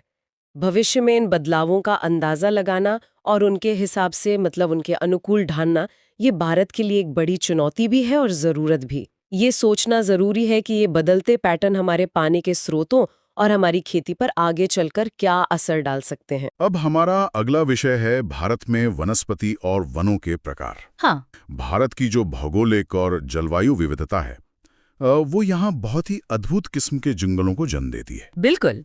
ये वन न सिर्फ हमारे पर्यावरण के लिए जरूरी हैं, बल्कि इनसे जुड़ी जानकारी, देखिए, कई प्रतियोगी परीक्षाओं के लिए भी काफी महत्वपूर्ण होती है। सही बात है। एसएससी, यूपीएससी, स्टेट पीसीएस सब में पूछा जाता है। तो चलिए आज भारत के जो प्रमुख वन हैं, उनकी थोड़ी गहराई में उतरते हैं। हाँ बिल्कुल।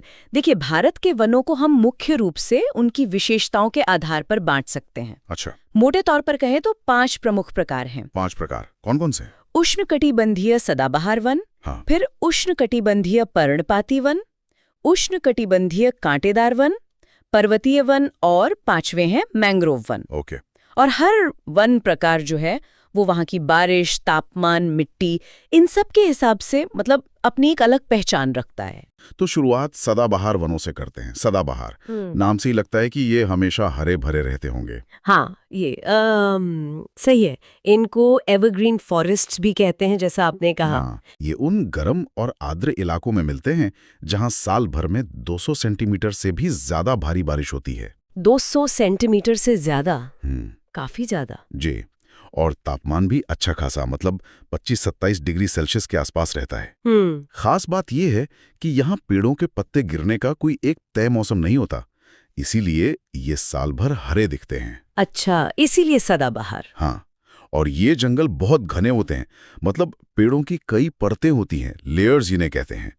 ऊंचे पेड़, फिर उनके नीचे थोड़े छोटे पेड़ और फिर झाड़ियां। काफी सघन होते होंगे फिर तो। बहुत ज्यादा। और ये घने जंगल भारत में कहाँ देखने को मिलते हैं? मुख्य इलाके कौन से हैं? मुख्य रूप से ये आपको मिलेंगे पश्चिमी घाट के पश्चिमी ढलानों पर, जहाँ मानसून की सीधी बारिश होती है। ओके। फिर उत्तर पूर्वी भारत की पहाड़ियों में, जैसे असम वगैरह में, और अंडमान निकोबार द्वीप समूह में। अंडमान निकोबार। हाँ, यहाँ रोजवुड, महोगनी, एबोनी जैसे जो कीमती लकड़ी वाले ऊंचे पेड़ हैं वो पाए जाते हैं। अच्छा। एबनी भी होता है। अच्छा, तो ये तो हुए सदाबहार वन। हाँ। अब उन वनों की बात करते हैं जो शायद भारत में सबसे ज्यादा क्षेत्रफल में फैले हैं, पर्णपाती वन। हाँ, उष्णकटिबंधीय पर्णपाती वन। बिल्कुल सही कहा आपने, ये सबसे ज्यादा इलाके में है। इन्हें मानसून वन भी कहते हैं। मानसून वन क्यों? क्योंकि ये उन क्षेत्रों में होते हैं जहां वर्षा 70 से 200 सेंटीमीटर के बीच होती है, जो कि ज्यादातर मानसूनी बारिश होती है। अच्छा। और पानी की उपलब्धता के आधार पर, मतलब कितनी बारिश हो रही है, उसके हिसाब से इन्हें 2 हिस्सों में बांटते हैं। एक आर्द्र पर्णपाती यानी मॉइस्ट डिसिडुअस, और दूसरे शुष्क पर्णपाती यानी ड्राई डिसिडुअस। ओके, आर्द्र और शुष्क। हाँ।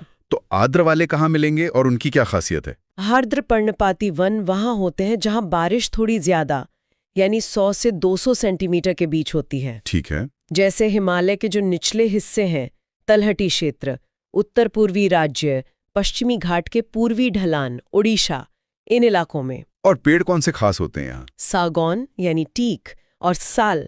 और ये यहाँ के सबसे महत्वपूर्ण पेड़ हैं। इनके अलावा शीशम, चंदन, महुआ, आंवला ये सब भी मिलते हैं। आर्थिक रूप से ये बहुत महत्वपूर्ण है। हाँ, सागौन और साल की लकड़ी तो काफी कीमती होती है। बिल्कुल। और शुष्क पर्णपाती वन, ये कहाँ पाए जाते हैं? ये उन इलाकों में मिलते हैं जहाँ बारिश थोड़ी कम होती है। यानी 70 से 100 सेंटीमीटर के बीच। अच्छा, 70 से 100 सेंटीमीटर। हाँ, जैसे प्रायद्वीपीय पठार के ज्यादातर वर्षा वाले हिस्से, फिर उत्तर प्रदेश और बिहार के मैदानी इलाके, इन क्षेत्रों में ये ज्यादा मिलते हैं। इनकी क्या खासियत है? इनकी खासियत ये है कि ये शुष्क गर्मी के मौसम में, मतलब जब पानी की कमी होती है, तो पानी बचाने के लिए अपनी पत्तियां गिरा देते हैं। अच्छा, इसीलिए पर्णपाती मतलब पत्ते गिराने वाले। बिल्कुल। यहाँ आपको तेंदू, पलास, अमलतास, बेल, खैर, एक्सेलवुड जैसे पेड़ आमतौर पर मिल जाएंगे। समझ गया। अब बात करते हैं कांटेदार वनों की। ये तो नाम से ही लग रहा है कि कम बारिश वाले इलाकों में होंगे। बिल्कुल सही पकड़ा। जहाँ सालाना बारिश 70 सेंटीमीटर से भी कम होती है। बहुत कम। हाँ, वहाँ उष्णकटिबंधीय कांटेदार वन और झाड़ियाँ पाई जाती हैं। पानी की इतनी कमी होती है कि यहाँ के पेड़ों में पत्तियां या तो बहुत छोटी होती है या कांटों में बदल जाती हैं ताकि पानी का वाष्पीकरण कम हो। अच्छा, ये एक तरह का अनुकूलन है। हाँ, बिल्कुल। ये आपको गुजरात, राजस्थान, हरियाणा, मध्य प्रदेश, उत्तर प्रदेश के कुछ अर्ध शुष्क क्षेत्रों में देखने को मिलेंगे। और पेड़ कौन से होते हैं यहाँ? बबूल, खैर, खजूर, यूफोर्बियाज और कैक्टस की विभिन्न प्रजातियां यहाँ की मुख्य वनस्पतियां हैं। ठीक है। अब भारत में पहाड़ भी बहुत हैं, जैसे हिमालय, पश्चिमी घाट। वहाँ किस तरह के वन मिलते हैं? हाँ, पर्वतीय क्षेत्रों में वापा बड़ा दिलचस्प है। वहाँ ऊंचाई के साथ तापमान गिरता है और वनस्पति भी बदलती जाती है। एक पैटर्न दिखता है। कैसा पैटर्न? देखिए, लगभग 1000 से 2000 मीटर की ऊंचाई पर जहाँ थोड़ी नमी ज्यादा होती है, वहाँ चौड़ी पत्ती वाले सदाबहार पेड़ मिलते हैं, जैसे ओक और चेस्टनट। इन्हें गीले समशीतोष्ण वन या वेट टेम्परेट फॉरेस्ट कहते हैं। ओक और चेस्टनट। अच्छा। फिर थोड़ा और ऊपर जाए 1500 से 3000 मीटर के बीच तो तापमान और कम हो जाता है। यहाँ शंकुधारी पेड़, मतलब जिनकी पत्तियां सुई जैसी नुकीली होती हैं, वो ज्यादा मिलते हैं। जैसे चीड़, देवदार, सिल्वर फर, स्प्रूस, सीडर। ये समशीतोष्ण वन या टेम्परेट फॉरेस्ट कहलाते हैं। ये लकड़ी के लिए बहुत महत्वपूर्ण है। देवदार तो बहुत मशहूर है। जी हाँ। और इससे भी ज्यादा ऊंचाई पर 3000 मीटर से ऊपर, लगभग 3600 मीटर से ज्यादा ऊंचाई पर जाएं तो एल्पाइन वनस्पति मिलती है। यहाँ पेड़ ज्यादा ऊंचे नहीं होते, बौने रह जाते हैं। Silver fir, juniper, pine, birch यहाँ मिलते हैं। और इसके बाद धीरे धीरे पेड़ खत्म हो जाते हैं और एल्पाइन घास के मैदान शुरू हो जाते हैं। घास के मैदान? हाँ, जिन्हें स्थानीय चरवाहे जैसे हिमालय में गुज्जर और बकरवाल समुदाय के लोग अपने पशुओं को चराने के लिए इस्तेमाल करते हैं। अच्छा। और फिर सबसे ऊपर जहाँ बर्फ ज्यादा रहती है, वहाँ सिर्फ काई, मॉसेस और लाइकेन जैसी टुंड्रा वनस्पति ही मिलती है। ये तो हुआ हिमालय का। दक्षिण भारत के पहाड़ों पर भी कुछ ऐसा ही होता है? हाँ, दक्षिण भारत में भी ऊंचाई वाले क्षेत्रों जैसे पश्चिमी घाट, विंध्य, नीलगिरी में पर्वतीय वन मिलते हैं, लेकिन यहाँ उन्हें समशीतोष्ण वन कहते हैं। और नीलगिरी, अन्नामलाई, पलनी पहाड़ियों में मिलने वाले खास वनों को शोलास कहा जाता है। शोला वन, ये नाम सुना है जी। ठीक है। पहाड़ों के अलावा भारत के तटीय इलाकों में भी खास तरह के वन मिलते हैं, मैंग्रोव। उनकी भी बात करनी चाहिए। हाँ, मैंग्रोव वन तो बहुत ही अनोखे और महत्वपूर्ण है। ये समुद्र तटों पर, खासकर जहाँ नदियां समुद्र में मिलती हैं, यानी डेल्टा वाले खारे या अर्ध खारे पानी के इलाकों में उगते हैं। इनकी क्या खासियत होती है? इनकी जड़ें ऐसी होती हैं जो पानी में डूबी रहती हैं और कीचड़ में इन्हें सांस लेने में मदद करती हैं। ये ज्वार भाटा झेल सकते हैं। अच्छा। और ये तटों को कटाव से बचाते हैं, तूफानों और सुनामी की लहरों के असर को कम करते हैं। साथ ही ये मछलियों और अन्य समुद्री जीवों के लिए नर्सरी का काम करते, मतलब जबरदस्त जैव विविधता होती है यहाँ। और ये भारत में कहाँ है? सबसे बड़ा और प्रसिद्ध तो गंगा ब्रह्मपुत्र डेल्टा का सुंदरबन है। हाँ, सुंदरबन, जो सुंदरी पेड़ के लिए मशहूर है, उसी के नाम से। ये दुनिया का सबसे बड़ा मैंग्रोव क्षेत्र है। इसके अलावा महानदी, गोदावरी, कृष्णा, कावेरी नदियों के डेल्टा में भी ये पाए जाते हैं। सुंदरी के अलावा और कौन से पेड़ होते हैं यहाँ? यहाँ ताड़, नारियल, केवड़ा, अगर जैसी प्रजातियां भी मिलती हैं। ठीक है। वनों के साथ साथ क्या हम घास के मैदानों का भी जिक्र कर सकते हैं? वो भी तो वनस्पति का हिस्सा हैं। निश्चित रूप से। वनस्पति में सिर्फ पेड़ ही नहीं आते। भारत में अलग अलग क्षेत्रों में घास के मैदानों को कई स्थानीय नामों से जाना जाता है। जैसे अभी हमने एल्पाइन घास के मैदानों की बात की। हाँ। वैसे ही उत्तराखंड में ऊंचाई वाले घास के मैदानों को बुग्याल या पय्यार कहते हैं। हिमाचल में खजियार, गुजरात में बन्नी घास के मैदान हैं।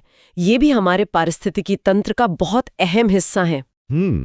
एक और चीज जो अक्सर वनों से जोड़कर देखी जाती है वो है झूम खेती।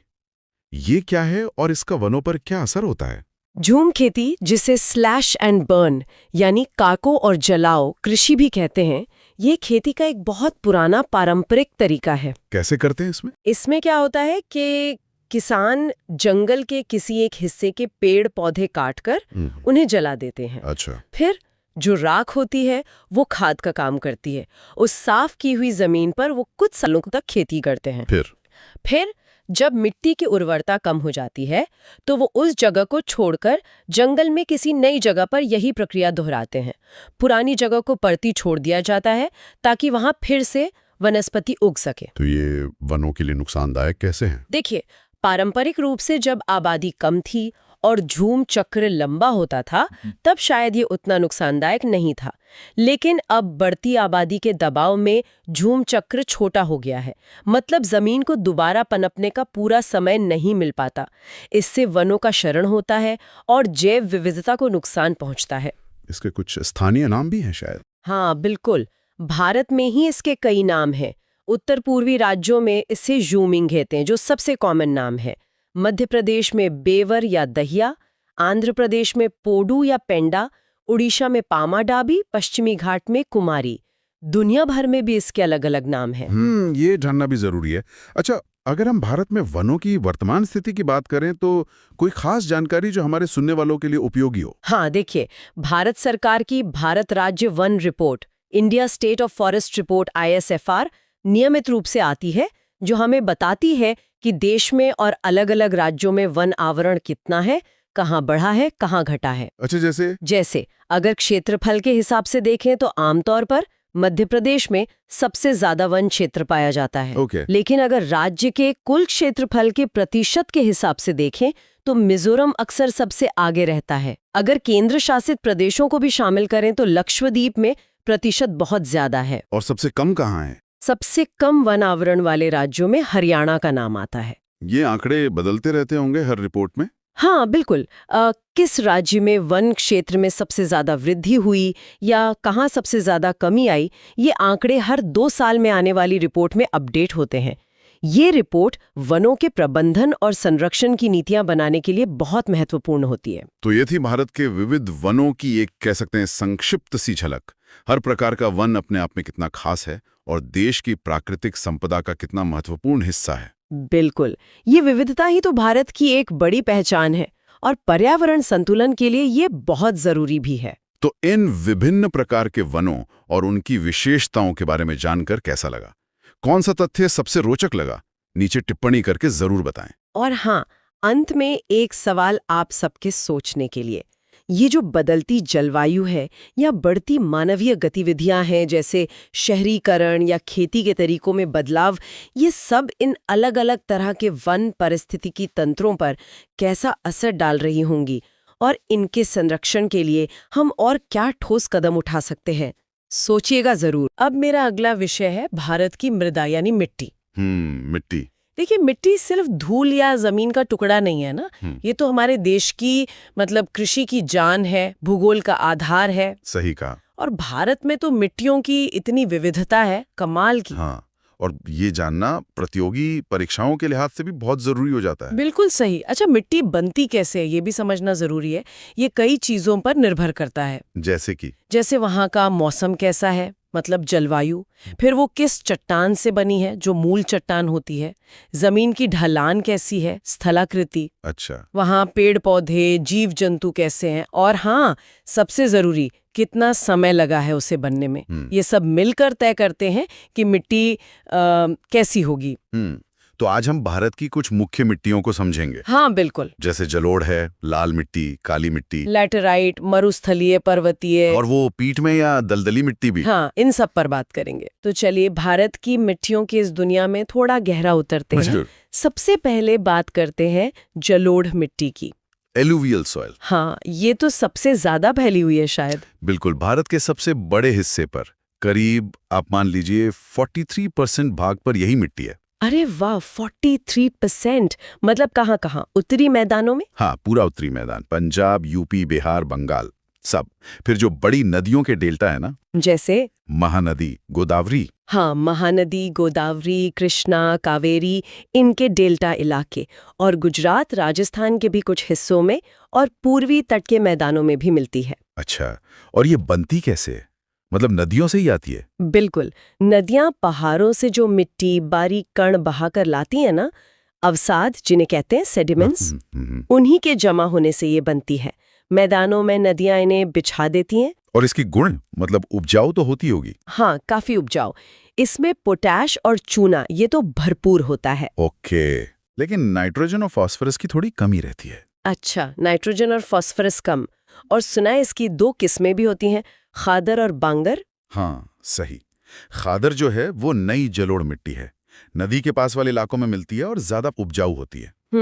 और बांगर पुरानी जलोढ़ है, नदी से थोड़ी दूर मिलती है और खादर के मुकाबले थोड़ी कम उपजाऊ होती है। समझ गई। ये मिट्टी ही है जो हमारे मतलब भारत के अन्न भंडार उत्तरी मैदानों का आधार है।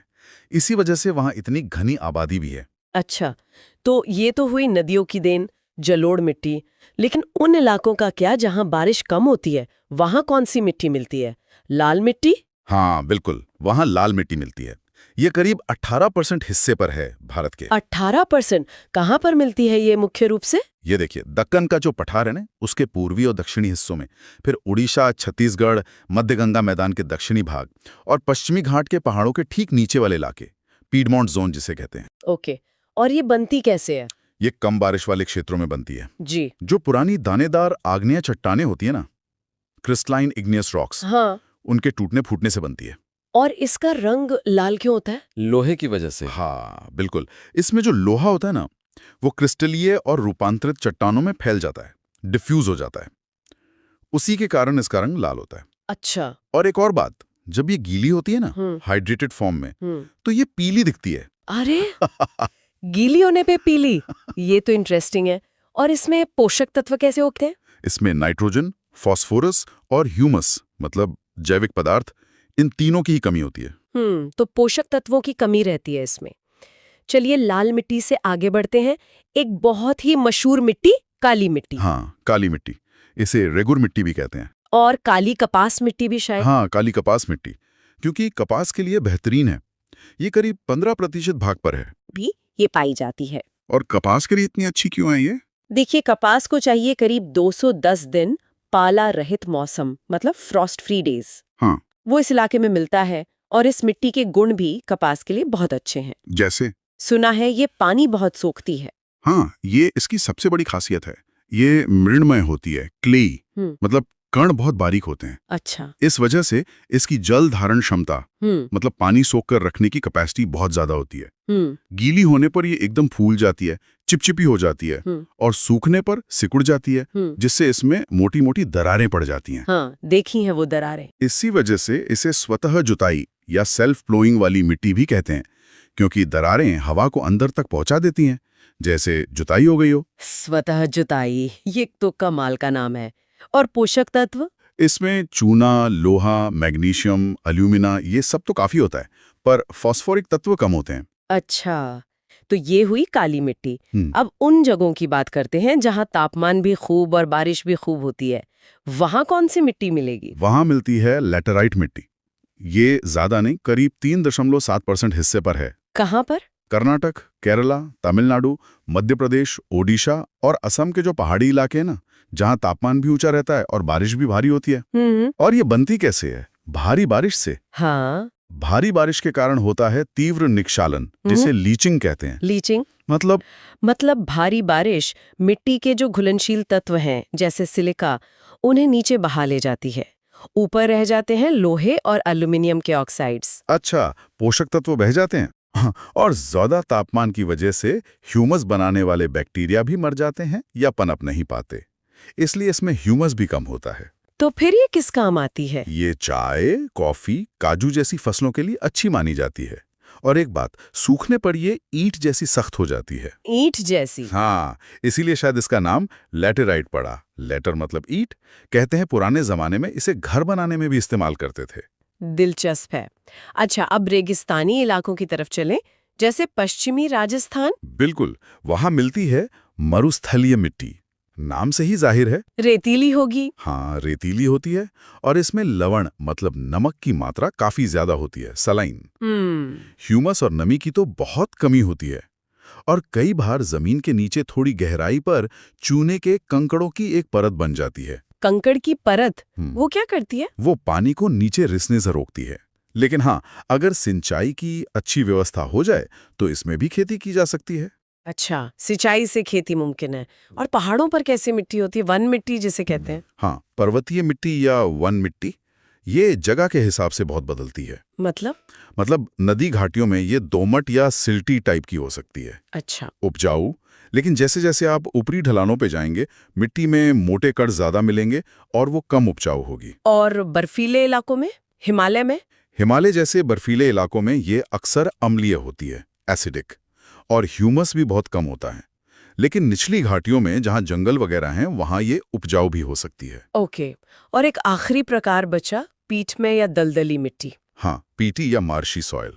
ये उन क्षेत्रों में मिलती है जहां भारी बारिश होती है और नमी बहुत ज्यादा रहती है। जैसे तटीय ओडिशा, सुंदरवन का इलाका, बिहार के कुछ उत्तरी भाग और उत्तराखंड में अल्मोड़ा के आसपास। अच्छा, और इसकी क्या खासियत है? इसमें ह्यूमस और जैविक पदार्थ बहुत ज्यादा होते हैं, क्योंकि नमी के कारण जैविक पदार्थ पूरी तरह सड़ नहीं पाते। ये अक्सर थोड़ी क्षारीय, एल्कलाइन नेचर की होती हैं और दिखने में भारी, गहरे काले रंग की होती हैं।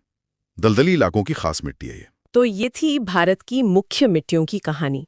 वाकई कितनी ज्यादा विविधता है हमारे देश में। बिल्कुल, अलग अलग क्षेत्र, अलग अलग जलवायु और उसी हिसाब से अलग अलग मिट्टी। और फिर उस मिट्टी पर उगने वाली फसलें भी अलग, लोगों का जीवन भी उस पर निर्भर करता है। सही कहा। और ये सारी जानकारी, मतलब कौन सी मिट्टी कहाँ मिलती है, उसकी क्या खासियत है, कौन सी फसल के लिए उपयुक्त है, ये सब प्रतियोगी परीक्षाओं के नजरिए से बहुत ही महत्वपूर्ण है। हाँ, ये तो है। अक्सर सवाल पूछे जाते हैं इनसे। बिल्कुल। तो श्रोताओं को भारत की इन अलग अलग मिट्टियों के बारे में जानकर कैसा लगा? ये जरूर सोचिएगा कि आप जिस क्षेत्र में रहते हैं वहाँ कौन सी मिट्टी प्रमुख है। अगर चाहें तो कमेंट्स में जरूर बताइएगा। हाँ, और जाते जाते एक सवाल छोड़ जाते हैं सबके लिए, कभी इस पर सोचिएगा जरूर। कैसे किसी जगह की मिट्टी सिर्फ वहाँ की खेती या अर्थव्यवस्था को ही नहीं, बल्कि वहाँ के खान पान, रहन सहन, यहाँ तक कि संस्कृति को भी गहराई से प्रभावित करती है। इस पर विचार कीजिएगा। तो चलिए आज भारत के राष्ट्रीय उद्यानों की दुनिया में चलते हैं। ये जगहें घूमने फिरने के लिहाज से तो खूबसूरत हैं ही, लेकिन प्रतियोगी परीक्षाओं के लिए भी काफी इंपॉर्टेंट है। हाँ, बिल्कुल। अक्सर सवाल बनते हैं इनसे। सही कहा। और देखिए, ये पार्क हमारी जो प्राकृतिक धरोहर है, खासकर वन्य जीव और जो अलग अलग तरह के पेड़ पौधे हैं, मतलब जैव विविधता, उसे बचाने के लिए बहुत जरूरी है। हम कुछ खास राज्यों के, मतलब जो सबसे महत्वपूर्ण पार्क है, उन पर आज बात करेंगे। देखेंगे कि क्या चीज उन्हें खास बनाती है। बढ़िया। तो फिर कहाँ से शुरू करें? पूर्वोत्तर से? असम? हाँ, असम ठीक रहेगा। असम का नाम सुनते ही मेरे ख्याल से तो सबसे पहले काजीरंगा का ही ध्यान आता है ना, एक सींग वाले गैंडे के लिए। हाँ, बिल्कुल। काजीरंगा मतलब वो तो आइकॉनिक है, एक सींग वाले गैंडे के लिए, पूरी दुनिया में फेमस। सही। पर ऐसा नहीं कि असम में सिर्फ काजीरंगा ही है, मानस राष्ट्रीय उद्यान भी है, वो भी बहुत महत्वपूर्ण है। हाँ, बाघों के लिए शायद, और जंगली भैंसों के लिए भी। जी बिल्कुल। बाघ और जंगली भैंसें, उसके अलावा भी है, जैसे डिब्रू सैखोवा है, नामेरी, ओरांग, और अभी हाल में 2 और बने हैं, रायमोना और देहिंग पटकाई। अच्छा। तो काफी वन्यजीव संपदा है वहाँ। अच्छा, तो ये तो हुई गैंडों की बात। अब अगर शेरों की बात करें, खासतौर पे एशियाई शेर, तो उसके लिए तो शायद हमें पश्चिम में जाना होगा, गुजरात। एकदम सही पकड़ा, गुजरात। हाँ। और गुजरात में गिर राष्ट्रीय उद्यान। गिर, हाँ। ये समझना बहुत जरूरी है कि गिर पूरी दुनिया में इकलौती, मतलब एकमात्र जगह है जहां एशियाई शेर अपने प्राकृतिक घर में रहते हैं। अच्छा, ये तो बहुत महत्वपूर्ण फैक्ट है। हाँ, परीक्षाओं में अक्सर ये पूछ लेते हैं कि एशियाई शेर प्राकृतिक रूप से कहाँ पाए जाते हैं। हाँ। तो जवाब है गिर। और गिर के अलावा गुजरात में? गिर के अलावा देखिए, समुद्र के किनारे मरीन नेशनल पार्क है। फिर ब्लैक बक, मतलब काले हिरन के लिए वेलावदर में ब्लैक बक नेशनल पार्क है। और एक वंसधा नेशनल पार्क भी है। ओके, अब थोड़ा पहाड़ों की तरफ चलते हैं। उत्तराखंड, यहाँ तो भारत का सबसे पहला राष्ट्रीय उद्यान है ना, जिम कॉर्बेट। हाँ, जिम कॉर्बेट, इसका इतिहास बड़ा दिलचस्प है। ये बना था 1936 में। 1936, काफी पुराना। जी, और तब इसका नाम हेली नेशनल पार्क था। ये भारत का पहला नेशनल पार्क था। पहला national park, heli national park, बाद में जिम कॉर्बेट। बिल्कुल। और एक और खास बात इससे जुड़ी हुई है, 1973 में जो प्रोजेक्ट टाइगर शुरू हुआ था। हाँ, बाघों को बचाने के लिए। जी, वो यहीं से जिम कॉर्बेट से ही लॉन्च किया गया था। तो ये दोनों ही बातें, मतलब पहला पार्क होना और प्रोजेक्ट टाइगर की शुरुआत, इसे बहुत खास बनाती हैं। बिल्कुल। और उत्तराखंड में वो फूलों की घाटी भी तो है। हाँ, फूलों की घाटी, वैली ऑफ फ्लावर्स, वो तो यूनेस्को की विश्व धरोहर सूची में भी शामिल है। बहुत खूबसूरत जगह है। और नंदा देवी और राजाजी नेशनल पार्क भी उत्तराखंड में ही है। वाकई। अच्छा, एक और अनोखी बात सुनी थी मैंने, भारत में एक ऐसा पार्क भी है जो तैरता हुआ है। क्या ये सच है? हाँ, ये बिल्कुल सच है और बहुत अनोखा है। ये मणिपुर में है। मणिपुर में? जी, केबुल लामजाओ राष्ट्रीय उद्यान, ये दुनिया का एकमात्र तैरता हुआ नेशनल पार्क है। तैरता हुआ कैसे?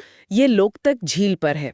उस झील पर ना वनस्पति तैरती रहती है, जिन्हें फुमडी कहते हैं। उन्हीं फुमडीज पर ये पूरा पार्क बसा हुआ है। कमाल है, फुमडी पर बसा पार्क। हाँ, और ये संगाई हिरन का घर भी है, जो सिर्फ यहीं पाया जाता है। अपनी इसी खासियत की वजह से ये बहुत फेमस है। अद्भुत। अच्छा, अब एक सवाल। हाँ। सबसे ज्यादा राष्ट्रीय उद्यान किस राज्य में है? मुझे लगता है शायद मध्य प्रदेश। बिल्कुल सही अंदाजा, मध्य प्रदेश। इसे टाइगर स्टेट भी कहते हैं। हाँ, सुना है। और यहाँ राष्ट्रीय उद्यानों की संख्या सबसे ज्यादा है, जैसे कान्हा, बांधवगढ़ तो बाघों के घनत्व के लिए, मतलब टाइगर डेंसिटी के लिए जाना जाता है। अच्छा। फिर पेंच है, पन्ना, सतपुड़ा, कई महत्वपूर्ण पार्क है मध्य प्रदेश में। और पास में ही राजस्थान है, वहां भी तो है टाइगर रिजर्व। हाँ, राजस्थान में रणथंभौर और सरिस्का, ये दोनों बाघों के लिए बहुत प्रसिद्ध हैं। रणथंभौर तो काफी फेमस है। जी, और राजस्थान का एक और बहुत महत्वपूर्ण पार्क है केवलादेव राष्ट्रीय उद्यान, जिसे पहले भरतपुर पक्षी विहार कहते थे। हाँ, पक्षियों के लिए। जी, खासकर प्रवासी पक्षियों के लिए, साइबेरियन क्रेन वगैरह के लिए तो ये एक स्वर्ग जैसा है। ओके, अब थोड़ा और उत्तर की ओर चलते हैं, ऊंचे पहाड़ों की तरफ, जम्मू कश्मीर और लद्दाख। हाँ, तो अब लद्दाख अलग केंद्र शासित प्रदेश है। वहाँ है हेमिस राष्ट्रीय उद्यान। हेमिस, ये भारत का सबसे बड़ा नेशनल पार्क है क्षेत्रफल के हिसाब से, और ये बर्फीले तेंदुए, मतलब स्नो लेपर्ड, के लिए बहुत मशहूर है। स्नो लेपर्ड, वो तो लद्दाख का राज्य पशु भी है शायद। बिल्कुल सही, स्नो लेपर्ड लद्दाख का राज्य पशु है और हेमिस उसका एक बड़ा गढ़ है। और जम्मू कश्मीर में? जम्मू कश्मीर में दाचीगाम राष्ट्रीय उद्यान है। ये खास तौर पर कश्मीरी हंगुल हिरन के लिए जाना जाता है। हंगुल, ओके। इसके अलावा किश्तवाड़ नेशनल पार्क है और सलीम अली नेशनल पार्क, जिसे सिटी फॉरेस्ट नेशनल पार्क भी कहते हैं, ये भी इसी क्षेत्र में है। वाह, बढ़िया। तो ये थे भारत के कुछ जाने माने राष्ट्रीय उद्यान और उनसे जुड़ी कुछ खास बातें जो परीक्षाओं के नजरिए से महत्वपूर्ण हो सकती हैं। हाँ, और ये न सिर्फ परीक्षाओं के लिए बल्कि ये जानने के लिए भी जरूरी है कि हमारे देश में कितनी अलग अलग तरह की भौगोलिक और पारिस्थितिकी स्थितियां हैं। सही बात है। और कैसे हमने अपनी इस अनोखी वन्य जीव विरासत को बचाने की कोशिश की है। इन पार्कों का संरक्षण में योगदान वाकई मतलब अमूल्य है। बिल्कुल। खैर, इतनी सारी बातें हुई, अब हम अपने श्रोताओं से भी जानना चाहेंगे, आपको इन सब जानकारियों में सबसे दिलचस्प क्या लगा, या कौन सा नेशनल पार्क आपको सबसे ज्यादा आकर्षित करता है, जिसके बारे में आप और जानना चाहेंगे। हाँ, जरूर बताएं। नीचे कमेंट्स में अपने विचार साझा कर सकते हैं।